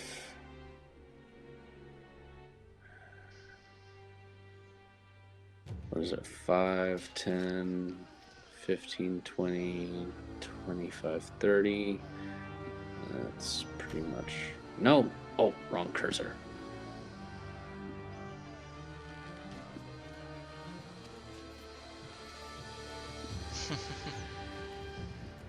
Think about here. That's what, about 25, 30 feet? 25 feet. Let's go the maximum. Okay. Alright, so now it's my turn. Yep. I'm going to climb up the tree. And once I'm in the branches, I'm going to bonus action mark that creature down there. And I'm going to take my shot. Okay. So I use 1 arrow, 2 arrows, longbow, 1d4. Oh my gosh, I get a 23 to hit. Dang. I cast Hunter's Mark on him, and he's wounded. Oh, dang. Wow. Nice. 12 and 4. That would be 16. Jeez. Oh. Okay, that one shot basically put him at bloodied condition. Wow, you basically just shot him in the neck or the shoulder or something. Yeah, that one, that hit him pretty hard. And Tenos just kind of looks over here like, where was that this whole time? Lucky shot. I'm staying at the bottom of the tree. And I just kind of like stare at my bow in my hand. I'm kind of like, that was deliberate? Okay, give me a second. To do that? Hmm. Oh my word. In some ways, I do like Colossus Slayer. Alright. I'm glad that you have that. And Tenua. Sacred Flame. So can it dodge? Not this time. It takes the full damage. Oh, wow.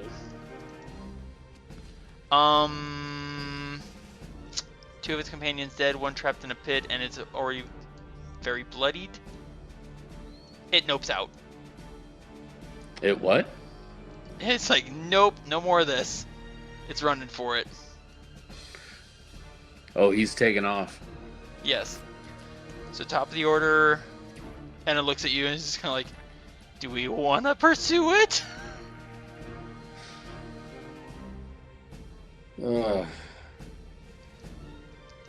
And I look over you, and I'm also just kind of like, I can track it if you want me to. We all need to heal and gather our strength after that little skirmish. Fair enough. Alright, so we'll end the fight there. Ow. We haven't exactly killed the one in the pit yet, have we? No, we have not. Because I would very much like to examine that thing first and foremost. Did you want to pursue the one that got away? Or No. just let it go? Let it go. Okay. Yeah. So, Antenna starts cleaning up the, the bodies. You can investigate the creature in the pit. So... Now that we're no longer in battle and you have time to actually look at it and examine it, you actually recognize this as one of the local kinds of monsters known as a giant hyena. Oh gosh.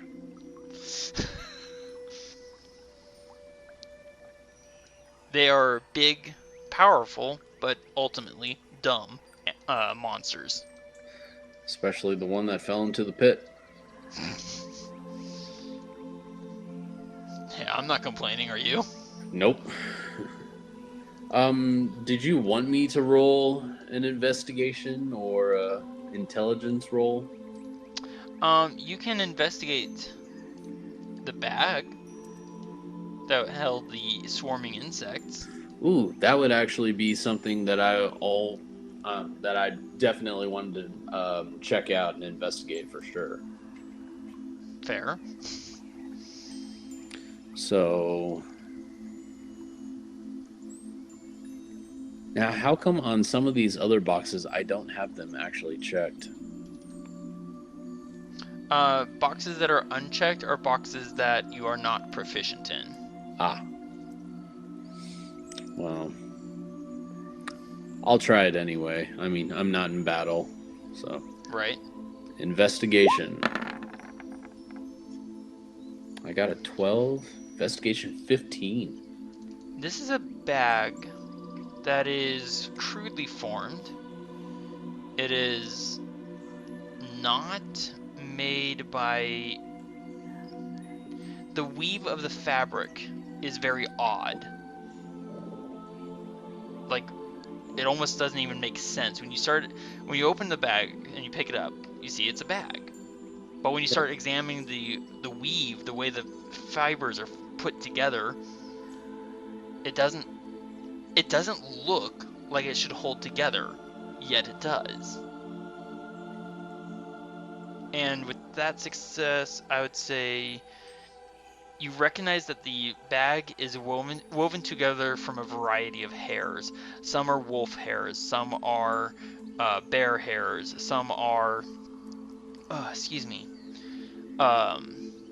some are hair that you don't recognize, and some are distinctively elf hairs. That's actually very creepy if you think about it. It's a bag woven together by hair. Yes, and it doesn't look like the bag should be able to hold together, yet it did. Oh, this is very, very disturbing and disgusting. What is it, Adrian? This bag, even though it's very horribly woven, it's still woven that it held all the bugs in it. And it's made up of different kinds of hair. Hair from animals like wolves and bear. And strangely enough, even some elf hair. That sounds unfriendly. Very, very. I have an idea. I'm going to move us to the big map real quick. Okay, so here we are. We're still in forest. Mm-hmm. Okay? You see me kind of like kneel down, put my hand on the ground,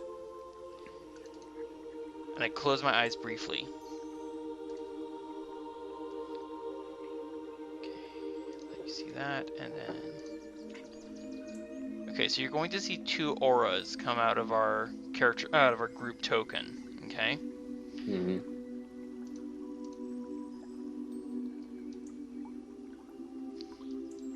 So the green, can you see okay? Yep. Alright, so the green aura indicates my awareness of everything within 1 mile of us that is not in forest terrain. Alright. I guess you can't really see it though. Hang on.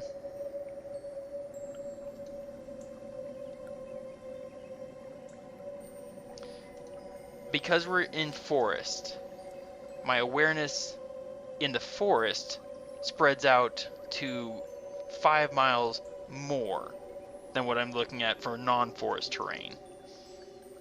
Okay. So 6 miles. So basically, anything that's in forest for 6 miles, I just used primeval awareness.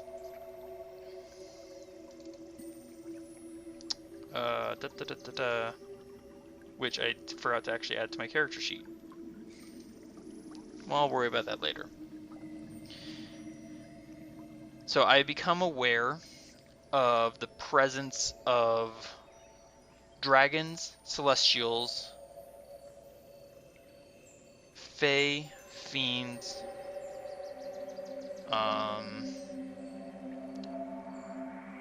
there's 3 more. Undead is one of them. I can't remember the other 2 off the top of my head. Dragons? No, sorry. Aberrations, celestials, dragons, fae, fiends, undead, and I'm missing one. Anyways, so I cast out Primeval Awareness, costing another spell slot.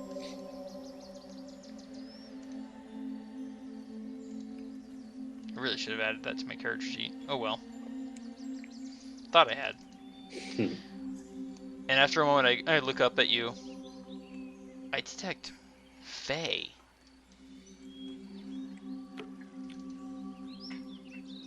Now, what is Fae again? Give me an intel. Let me think here.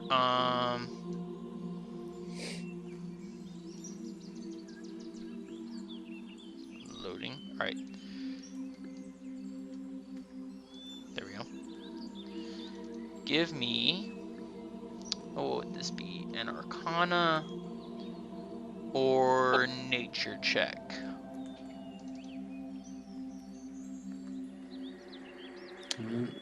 Looks like I'm about the same on both of those. Okay.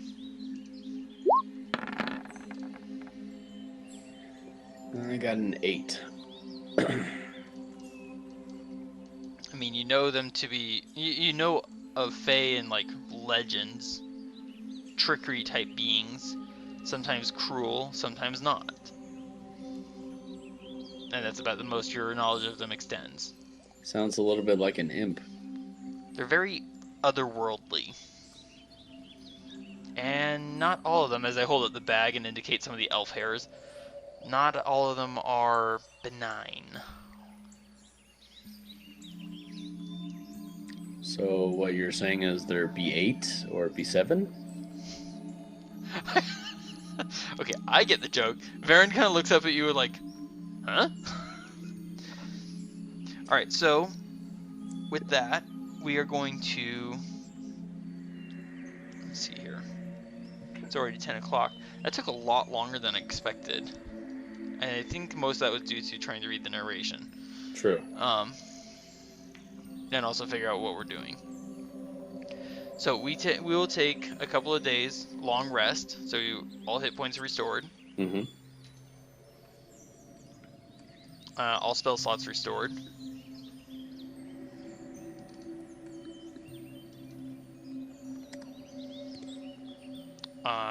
Don't forget you can recover arrows. I used 2, so I get 1 back. Right. And all my spell slots. Over the course of the next few days, on occasion I do. I assume you want me to scout for the approach of the enemy army. Yeah. And potentially also scout for the presence of the Fae. Yes. Okay, so you'll have to choose which day you want me to do which, basically. If that makes sense. Well...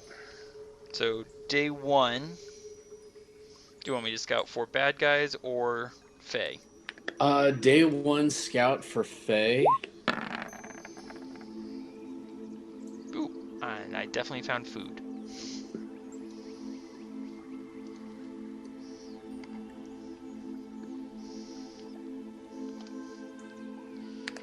(1d6 plus 3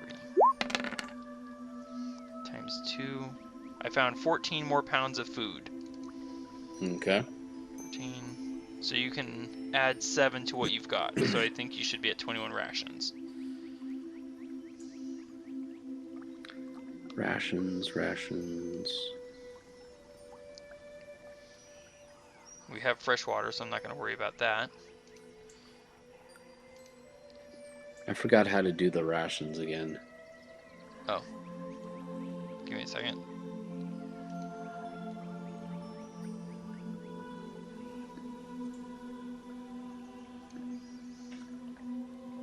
I think I got it. Awesome. Okay.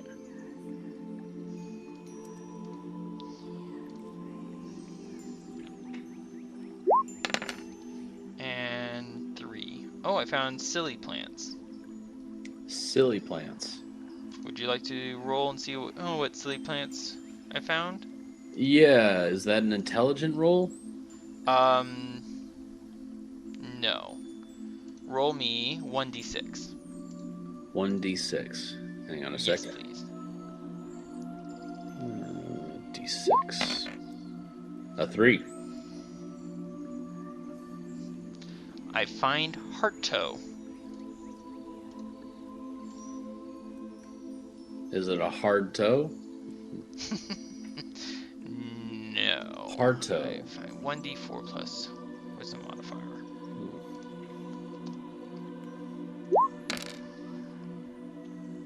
I find 4 samples of heart toe. Oh, wow. Probably one for each of us. If I can spell it right.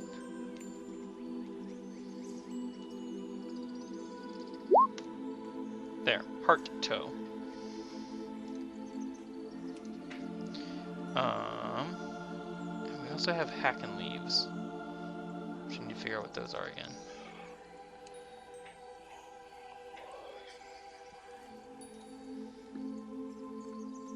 We have how many of those? We have 5 hackin' leaves. So over the course of the next 5 days or so, Yeah. we can make 5 healing potion, 5 superior potions of healing. I come back from the first day of foraging and scouting, and I report that I did not find any sign of Fae. Although I also confess that I'm not entirely sure what I would even look for in order to track a Fae. Okay. So we should definitely take care of the second day with scouting for enemy. Okay. Did you want me to search for specific kinds of plants while I'm out? I think we're pretty good on food. Yes, if you could find any kind of plants that could help us with either defense or healing would be great. I'll look for healing plants. Okay. Ew. What are the foraging rules? Oh, well, you know, I actually beat the DC with that. Okay. So since I'm looking for healing plants specifically, I automatically find healing plants since I passed the check. Can you roll me a d6? Certainly. I appreciate it. 4. Oh, more hackin' leaves. Okay. So 1d4 plus 3.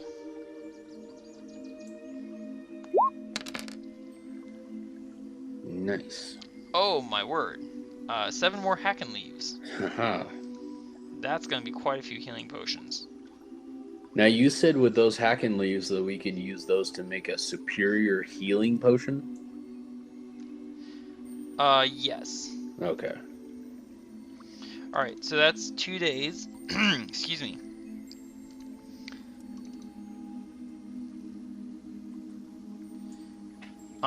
Let's say, if I can figure out where my things are. Here we go. Part of the problem is we have such a time constraint, you know? Yeah.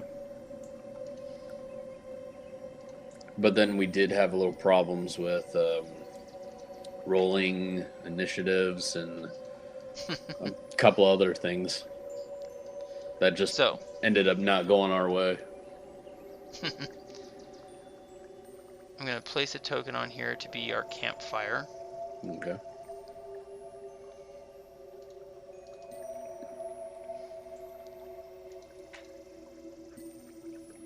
Alright. So that little torch thing, that's going to indicate our campfire. Got it. Okay. So it's evening. I've returned on the second day from scouting. Oh, I guess I can turn off her aura. I think we could all use a little blessing here and there. All right. And we're sitting down to eat when you see me kind of perk up again. I hear someone approaching. Great. I'm gonna pull out a arrow. Just immediately? Just in case. It's like, I have no idea what to expect now. I mean, to be fair, we are out in the wilds. It's not like we can expect to find many, potentially unhostile things out here. Mm-hmm. And that's when we hear massive crashing noises. No. Like something big is coming through the woods. Where? Okay. Okay, this isn't what I wanted to use, but I'll use it anyways. Better not be another toad.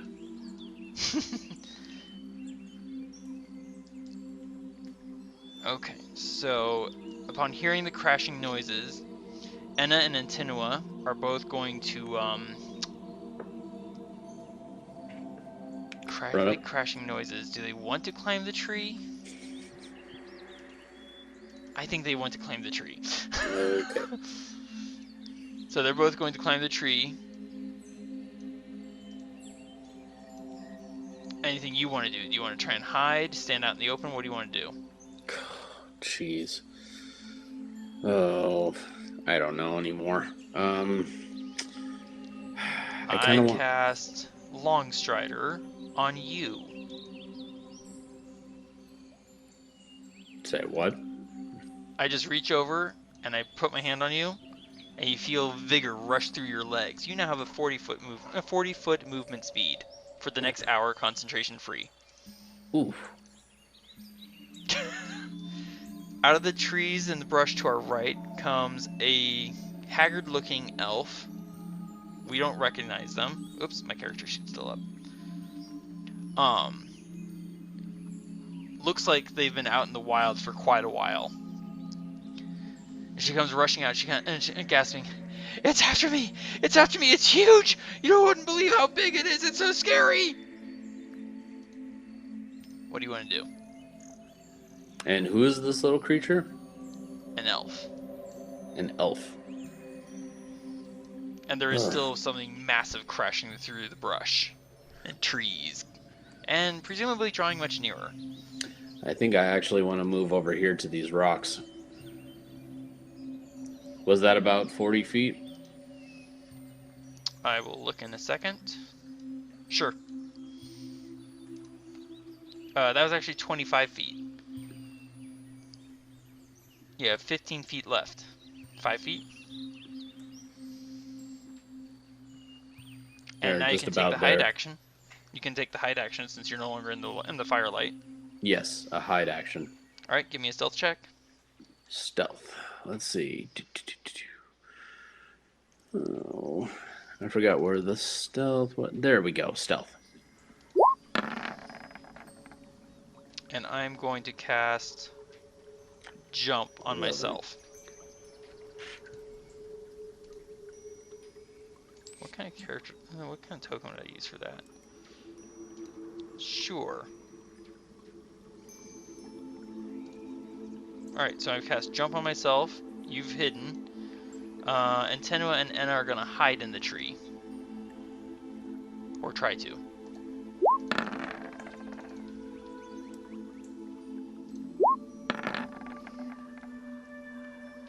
I used my action to cast a second spell, so I'm not going to hide.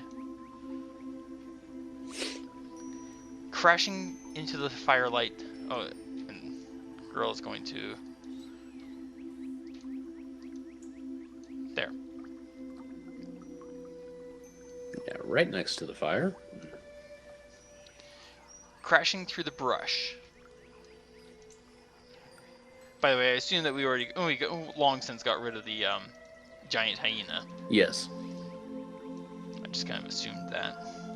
That's what we were eating for dinner. Valid. Crashing through the woods in pursuit of the elf comes a massive hulking thing. Get into the firelight here.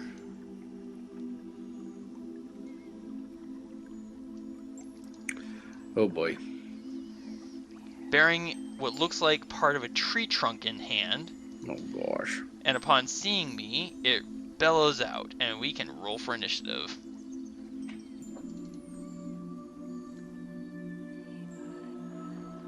Okay, here we go.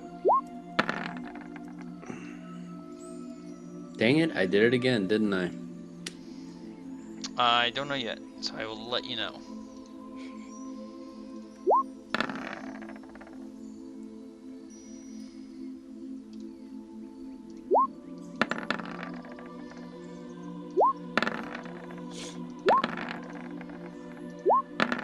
I think you rolled a 14. I think I did too. Nope, you got it right this time. Oh, I did. Alright, so top of the order. Oh, hey, what do you know? I'm first. Oh, cool. I like that. So, seeing that come crashing through and how big it is, I'm just kind of like, huh. And I'm going to quickly cast Hunter's Mark on it.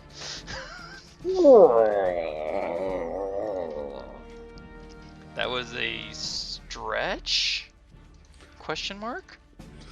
I was trying to make the sound of him coming in through. Oh, I gotcha. Let me think here.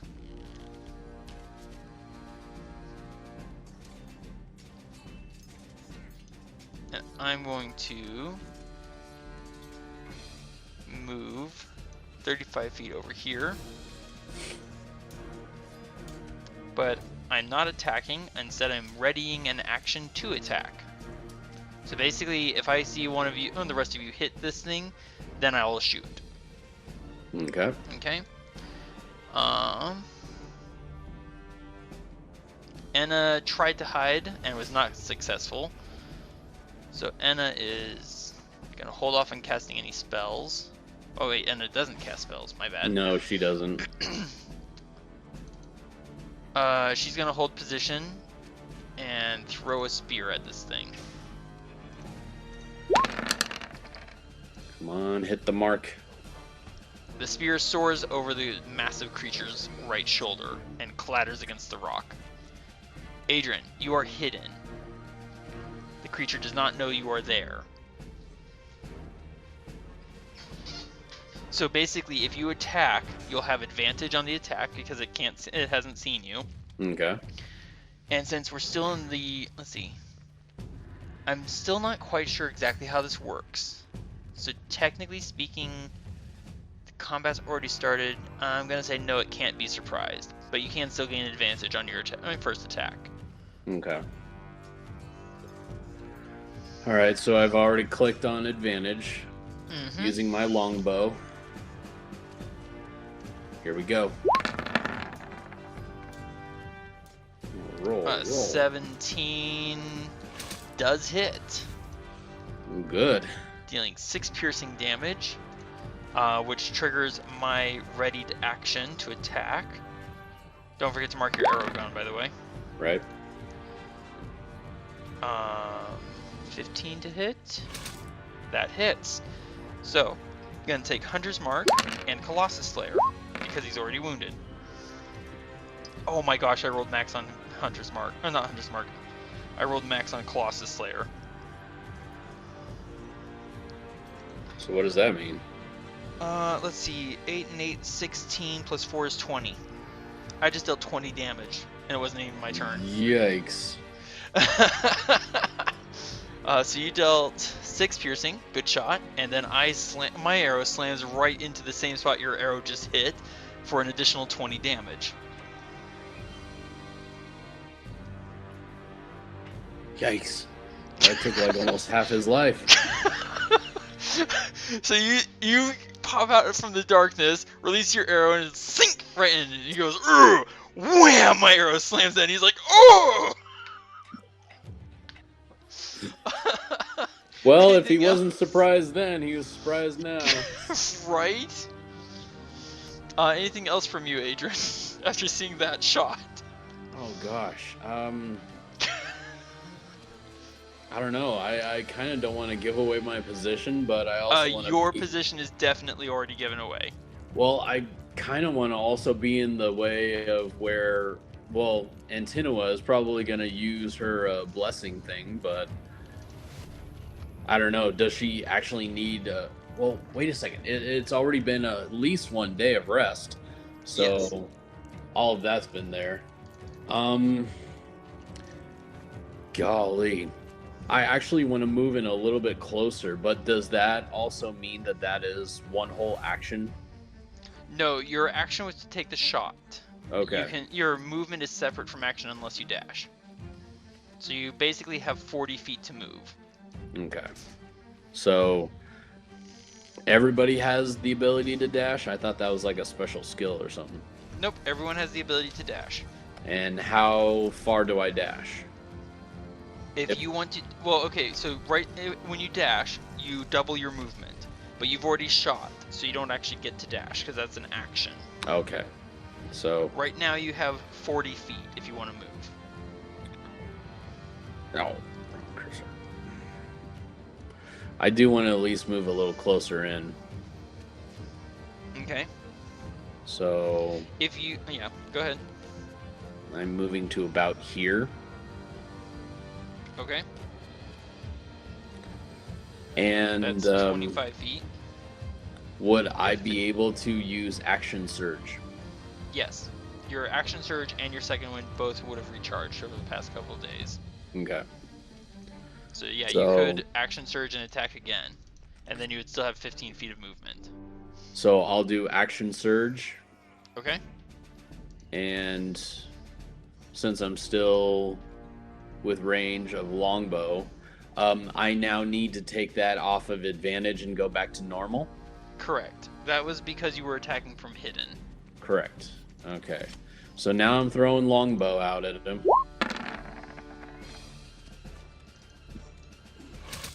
16 definitely hits, dealing another 6 damage.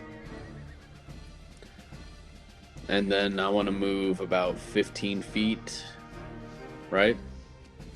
Yeah, you have 15 feet remaining. 1, 2, 3. That should be it.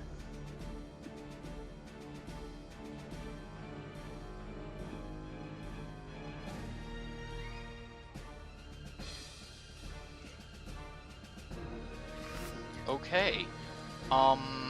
That hurt a lot. Did you see my shot? That was an amazing shot, dude. Wow.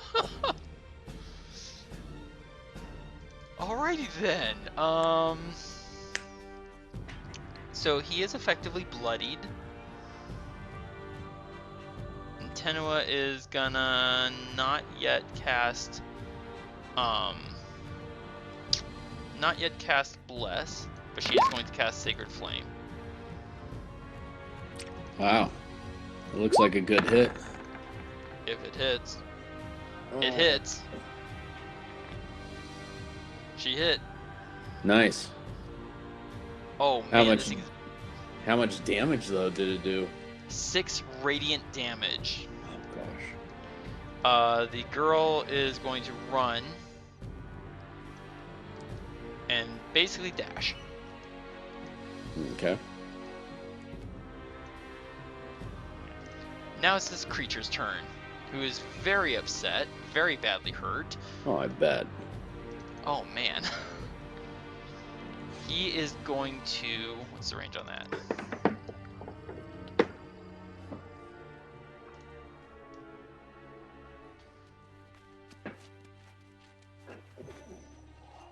Definitely would have noticed that I was the one who caused that shot that hurt a lot. Wait, what is his movement? Okay. Boom.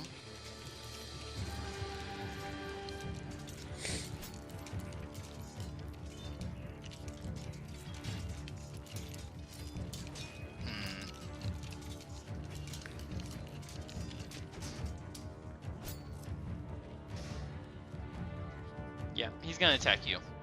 Oh. Oh, crit. Oh man, 25 damage. Ouch. He just walks right up to you and just wham with his tree trunk of a club.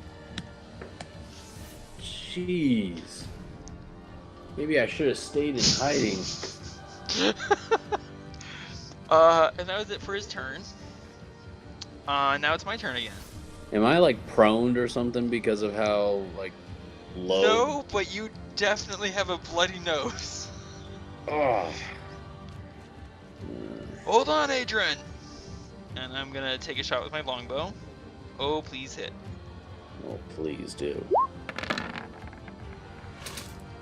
I hit. Nice. Not, yeah, Hunter's Mark. What the... Oh, okay.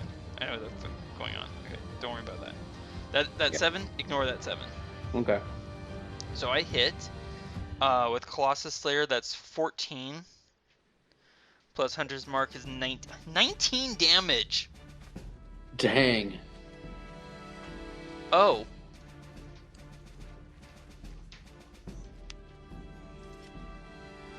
He's almost... Oh. He died? Yeah. So I warn you, hold on! And shoot him, and the arrow goes into his eye and out the back of his head. Oh. And I just kind of like, you're welcome! Thank Okay, you. then. You alright there, Adrian? Oh. I felt like I got whacked by a tree. Ow. You did. Yeah, unfortunately. I'm slightly dazed. No, actually I'm very dazed. Oh.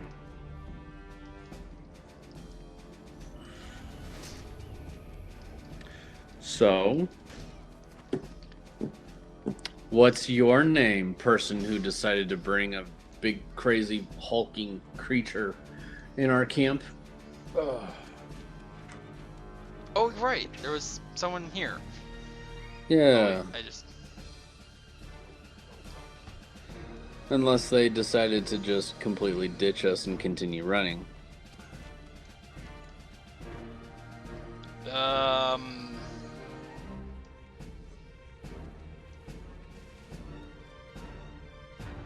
Give me a second. With disadvantage. Huh. So 13. Adran. The footprints disappeared. What footprints disappeared? The footprints of that girl who just came running through. How could they just disappear? I'm looking at them. They come to this spot. And they're gone.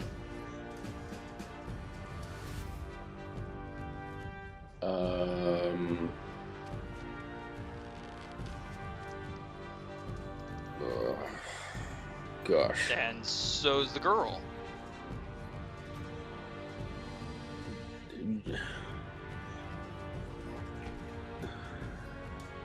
Okay, I'm definitely at a loss for words.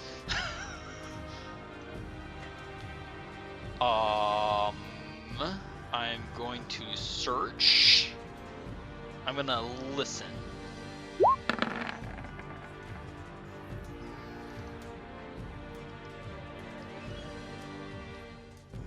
They're still here. Who's still here? The girl? Someone is still here. Is there any way we can check the trees? Give me a second.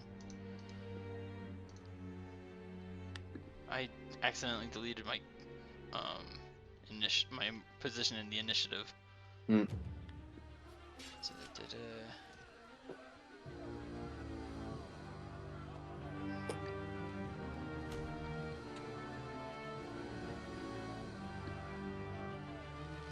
I'm just gonna put it as 15 because I know I was at the top of the order.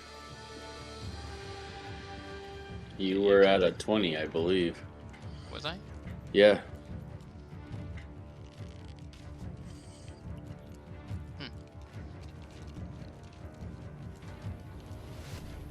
Oh yeah, you're right, 20. Thank you.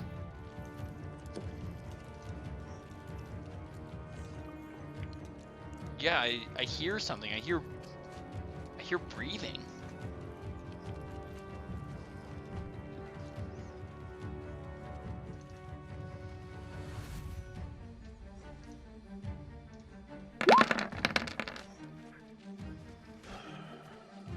And there's a sudden shriek of pain from me as I take 10 points of slashing damage. Oh. And to your eyes, this crooked old woman suddenly appears out of the darkness. What? Oh gosh. You just see blood spray from my chest. She probably caught me right in the end point of my old scar. Oh gosh. Ow! And I need to make a concentration saving throw or Constitution saving throw, excuse me, for my Hunter's Mark. Nope, Hunter's Mark goes away. Oh, and that was my last spell slot. I'm out of spells. And now it's my turn. I'm point blank range with this person that just badly hurt me. Ow. Take a sword and stab him right back. Ow. I will disengage and move. Oh. So I'm going to move this way.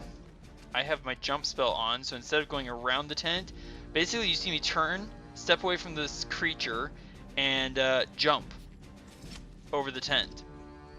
Oh. Okay. So 5 feet. So, like I just, like almost just kind of like gracefully lift into the air,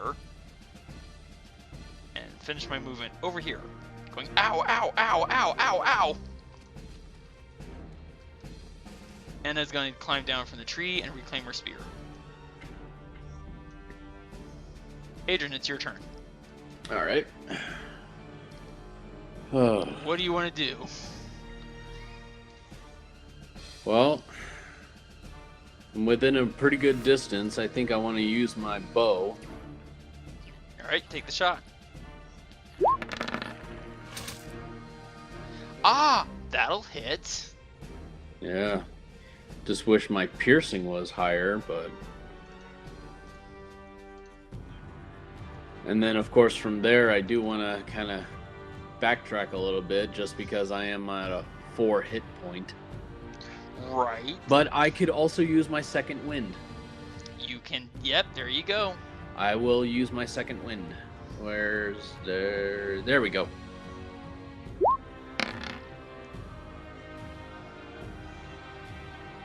So I heal myself. I give myself 5 more hit points, so that'll take it to a 9. Yes. Come on. 9. Thank you. Nice shot, by the way. But do I have a chance to kind of retreat a little bit, or? Yes, absolutely. 5, 10, 15, 20, 25. And you have a 40-foot movement speed, remember. 30, 35, 40. I'm way over here. I can't see the old hag. And Tenua is going to use her bonus action to cast Healing Word on me. Good. You need it. Right? So I get 6 hit points back. Nice.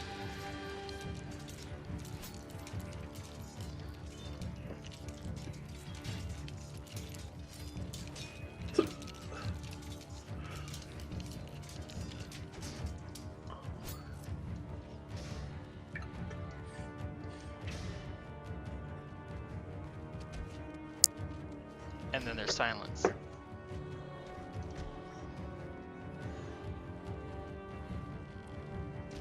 Not even a whisper of the crickets.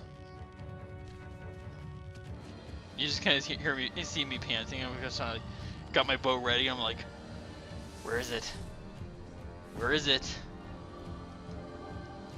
And let's see, what is my passive perception right now? Anyways, because I'm still in the forest. Passive perception is 17. So I'm panting and I'm just kind of like, and then you kind of see me go still for a moment. And I'm going to turn, and I'm going to take a shot with disadvantage. Okay.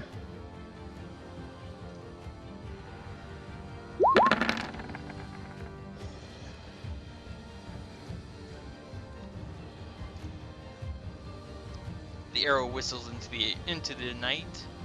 Nothing hit.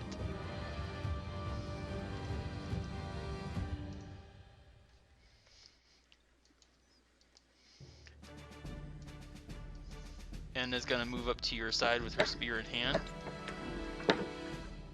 And she's going to take the search action. Okay. Where is it? What is it? What happened? What is happening here? Adran, it's your turn. Okay. You can hear movement. It is soft and subtle. It's enough for you to try and target. You can take a shot, but it will be at disadvantage. Well, I do have dark vision, which is a good 60 feet of me. And I see it as bright light instead of dim light. Mm-hmm. And darkness as dim light. You can't see the target. No, I can't, but I can hear it. Or, Adran. Yeah. What spells do you have again? Burning Hands. Protection from evil. Protection from evil and good. And then Fog Cloud.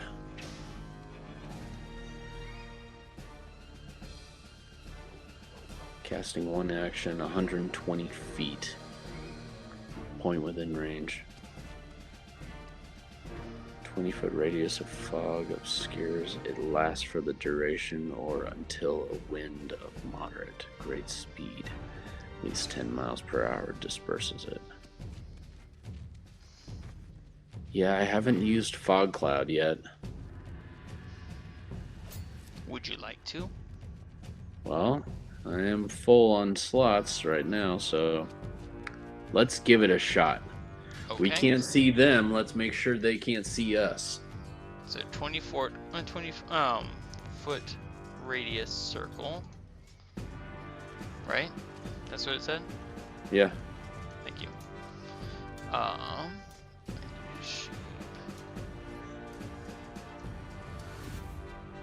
Alright, so I'm drawing a circle right now. Sort of circle. Yeah, 20-foot radius sphere of fog. Mm-hmm. Where would you like to put it? Here, let me get back to the page.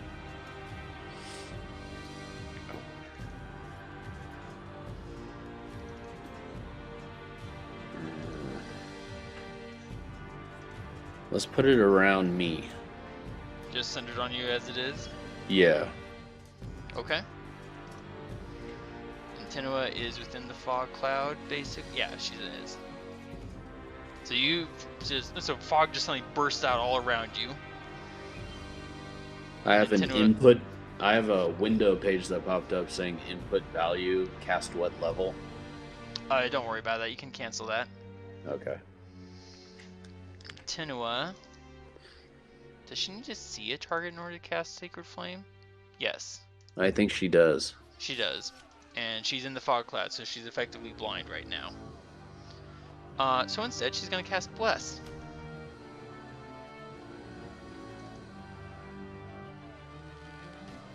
Which is 30 feet? Yeah.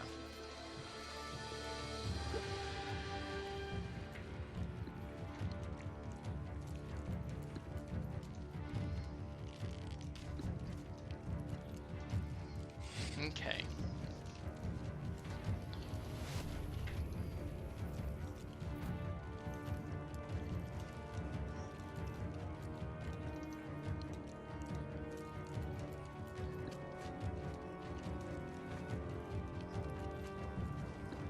You can hear movement rustling through the grass, approaching you.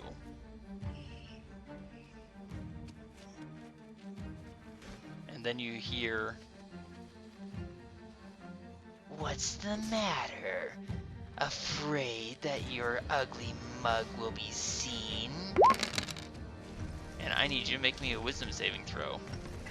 A wisdom saving. Wisdom. That is I a don't think fail. I do it. And I wish it stayed on a 15. So you take 4 psychic damage. And you have disadvantage on the next attack roll you make before. For the end of your next turn. But since you're in the fog cloud, that disadvantage is canceled out. Because I'm already at a disadvantage with the fog cloud. And I also need you to give me a concentration saving throw to keep concentrating. So Constitution, excuse me.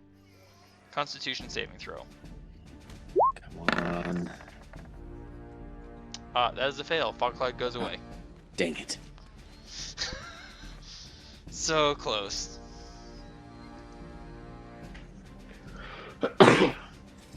Goodness. Alright, my turn. I'm gonna turn, point, and shoot. With disadvantage, because I can't see where the target is.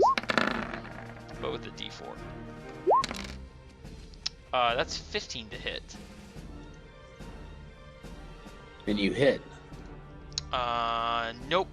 The arrow slides over the slices through the air, only a few feet from your face. Oh. And there's a ping as it hits a rock.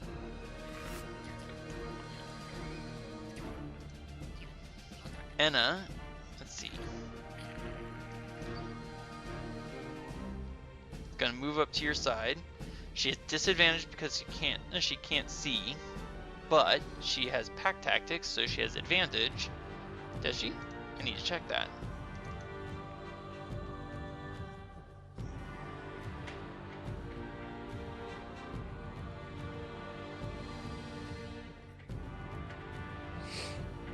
Yep, she has advantage, so that cancels out the disadvantage. Oh, so cool. She makes an attack as normal with a D4. Oh. Wish it stayed on that 16. 9 to hit, misses. Adran, it's your turn. Better roll something good here. So you can tell from what you can hear that the creature is somewhere within 5 feet of you.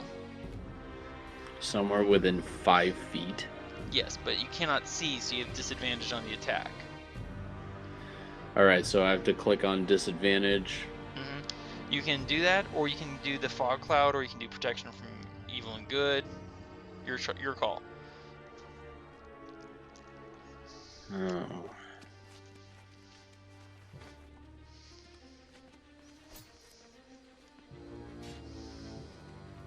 I'm gonna do a disadvantage with an attack of short sword.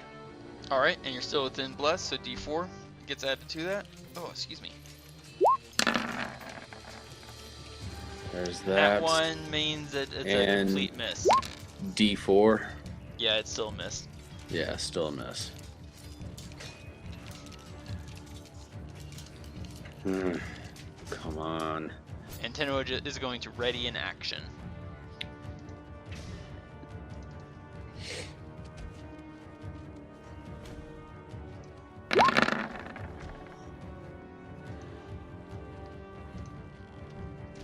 Hello.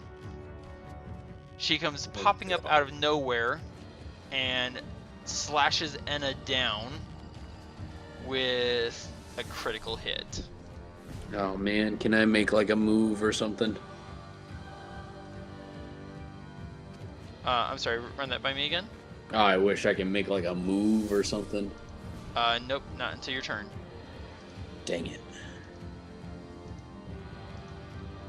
So she appears, slashes, and knocks Enna down cold to the ground and almost outright killed her. Oh.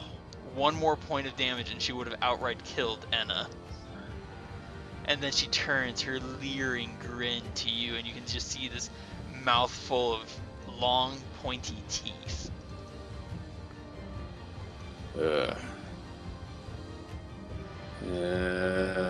Not even a mother would love that face. How kind of you, pet. Ugh. And Gross, I'm going to call turn. me a pet. I'm going to turn and I'm going to take a shot at her. Oh, sorry, give me a second. Okay. Okay, so that's a 10 to hit, plus roll 1d4. 13 to hit. And she ducks as the arrow shoots past her head. Oh. Enna. Constitution saving throw. Ooh. Oh. Nice. She's no longer dying, and she's no longer unconscious. She has 1 hit point, though. Adrian, it's your turn.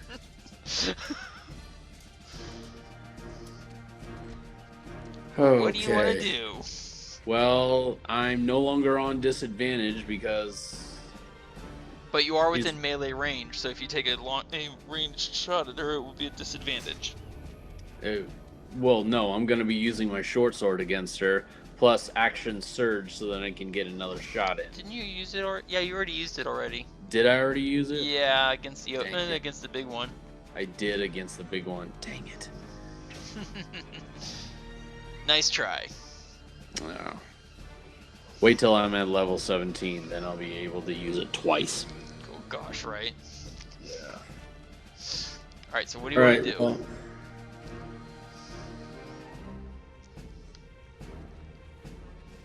actually, do I still have one more spell slot?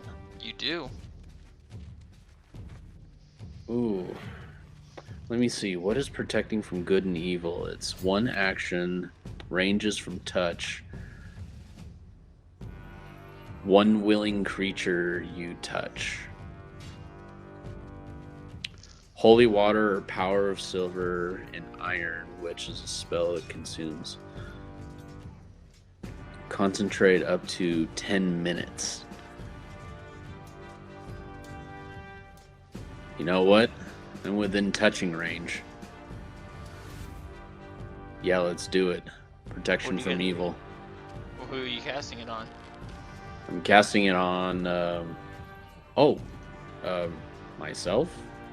So Okay. then I can touch Agatha.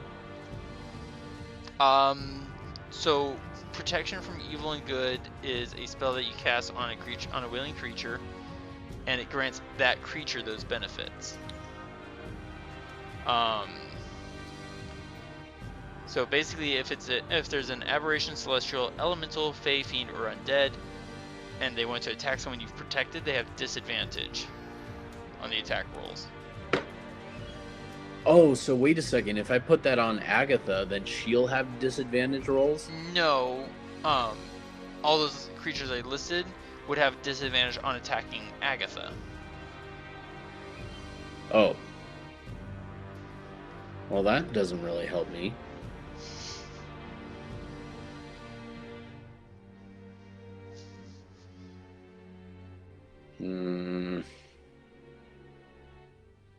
No, I don't think I'm going to do that one.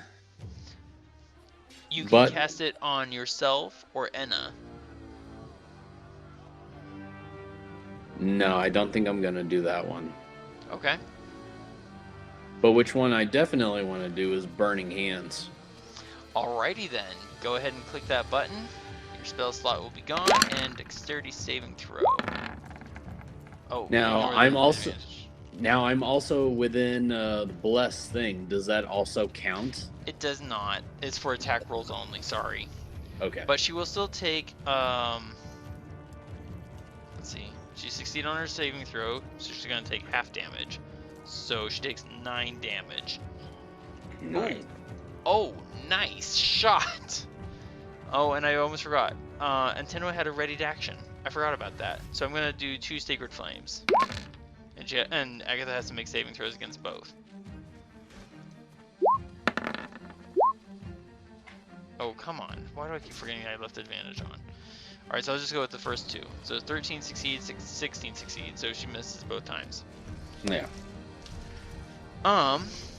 Ouch. That caught her by surprise, honestly.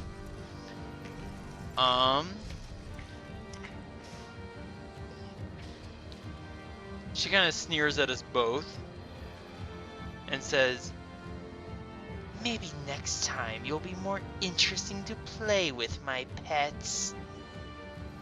And turns invisible. Gosh, I gotta get one of those cloaking spells. Ugh. My turn. I'm gonna take another shot with disadvantage. Aim small, miss small.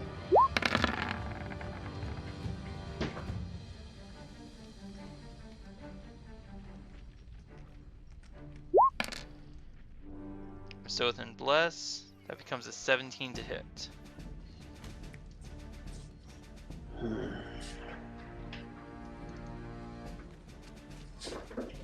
And you do hit? And there's a shriek of pain from out of the night. I hit her. So that becomes 9 damage. Oh, good shot there, Varian. And she needs to make a concentration saving throw.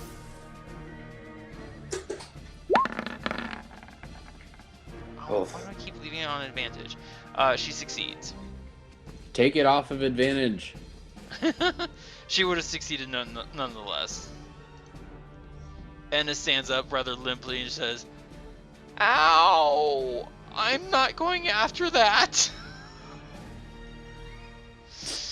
Adran, it's your turn. Well, you can take a shot with disadvantage or stand your ground. I'm definitely going to take a shot with disadvantage. Go for it.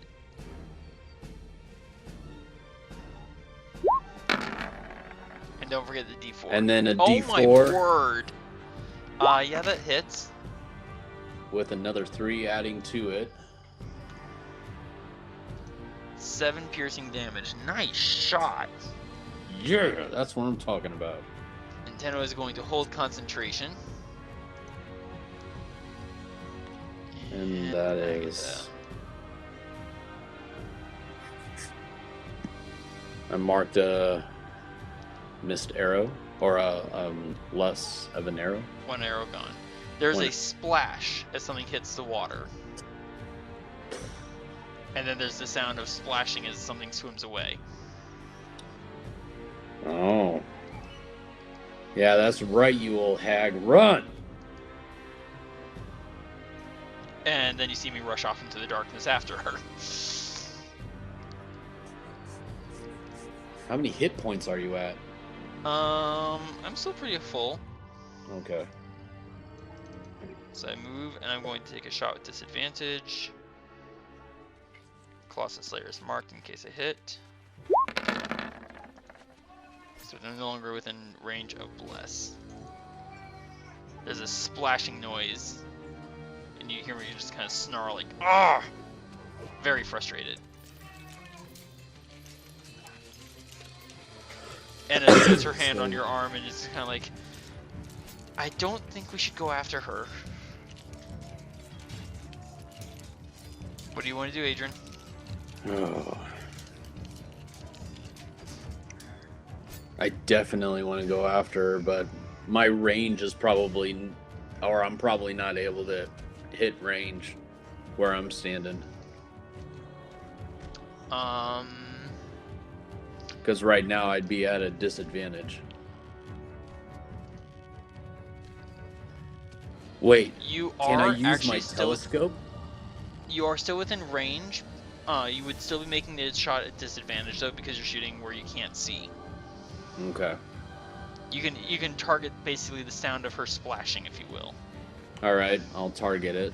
All right, give me a shot with disadvantage. disadvantage. I'm still on disadvantage with longbow. You're still within range of Bless. And D4. D4 for Bless. 13 to hit.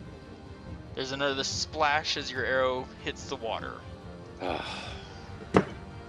it.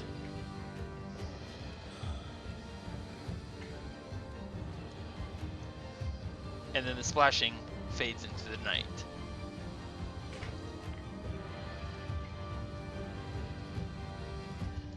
And we will exit initiative order because she left. She's gone. She left. Yes. I come limping out of the darkness, kind of like, ow, ow, ow, ow, that thing hits hard. How are you doing, Adran?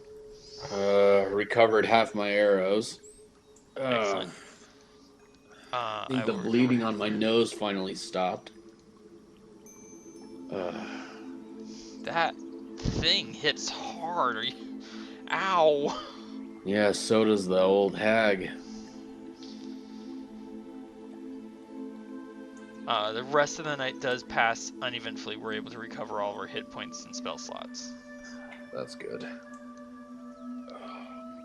So an unknown number of days remain. I don't know what you want Varin to do over the course of the next several days. I assume still scout. Yeah, still scout. One thing that we do note, so we find her, so when she was standing next to you and was visible, she left prints. But when she turned invisible, no prints. So her prints disappear when she disappears. Uh-huh. Oh, great. Now, do we know if that's a spell that she casts, or is that like an article of clothing or something that she You uses? can give me an Arcana check. It didn't do me good last time, but here we go. Nope, still got a 7. No, none of that whole... you can gather just from the events of the evening that it's quite possible that the ogre was never actually chasing her. No, but it was definitely part of her scheme. Ugh. Yes. We're able to piece that together from the way that the tracks approached the campsite. Basically, they were traveling together for a while, and then she came running out, leading that creature right at us. Yeah. Alright, so we have survived. You know, I do have to say, though, that something in the back of my head said, take out the running woman, because why in the world would they run towards us? It seemed almost a little too obvious. It's one of those things there's like, it couldn't be that simple, could it? No. So we have survived 2 days and 1 night here in this camp.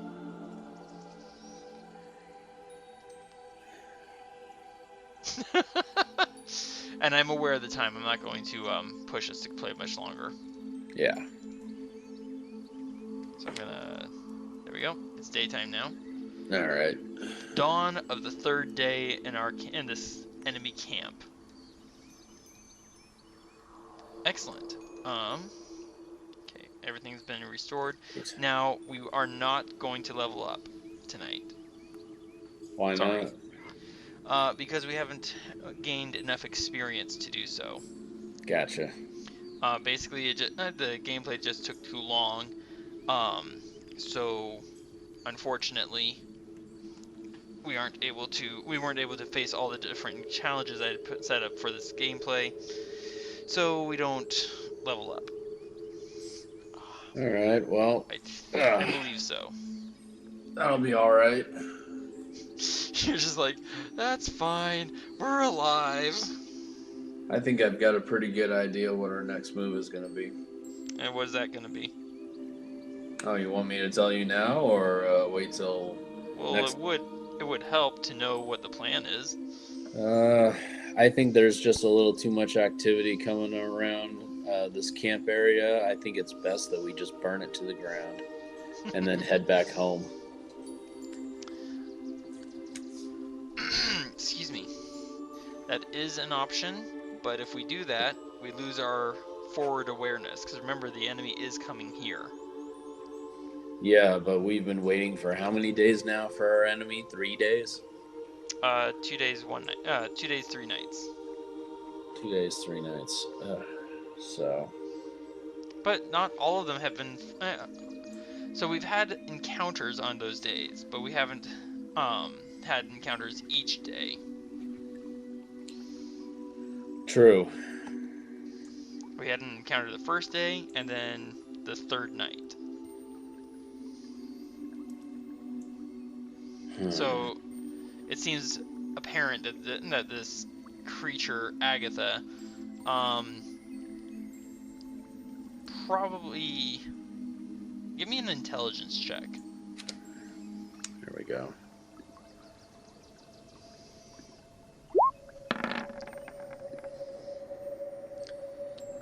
Given the pattern of events, it's safe to say that these encounters were a direct result of her actions. There's strong evidence to that. Okay. And it's quite possible that she might be the Fae that I detected. Well, I had my suspicions too. It's a fairly safe guess. Fairly. Now the question is, the next elf who comes rushing into our little camp here, crying out for help, do we give help or do we attack?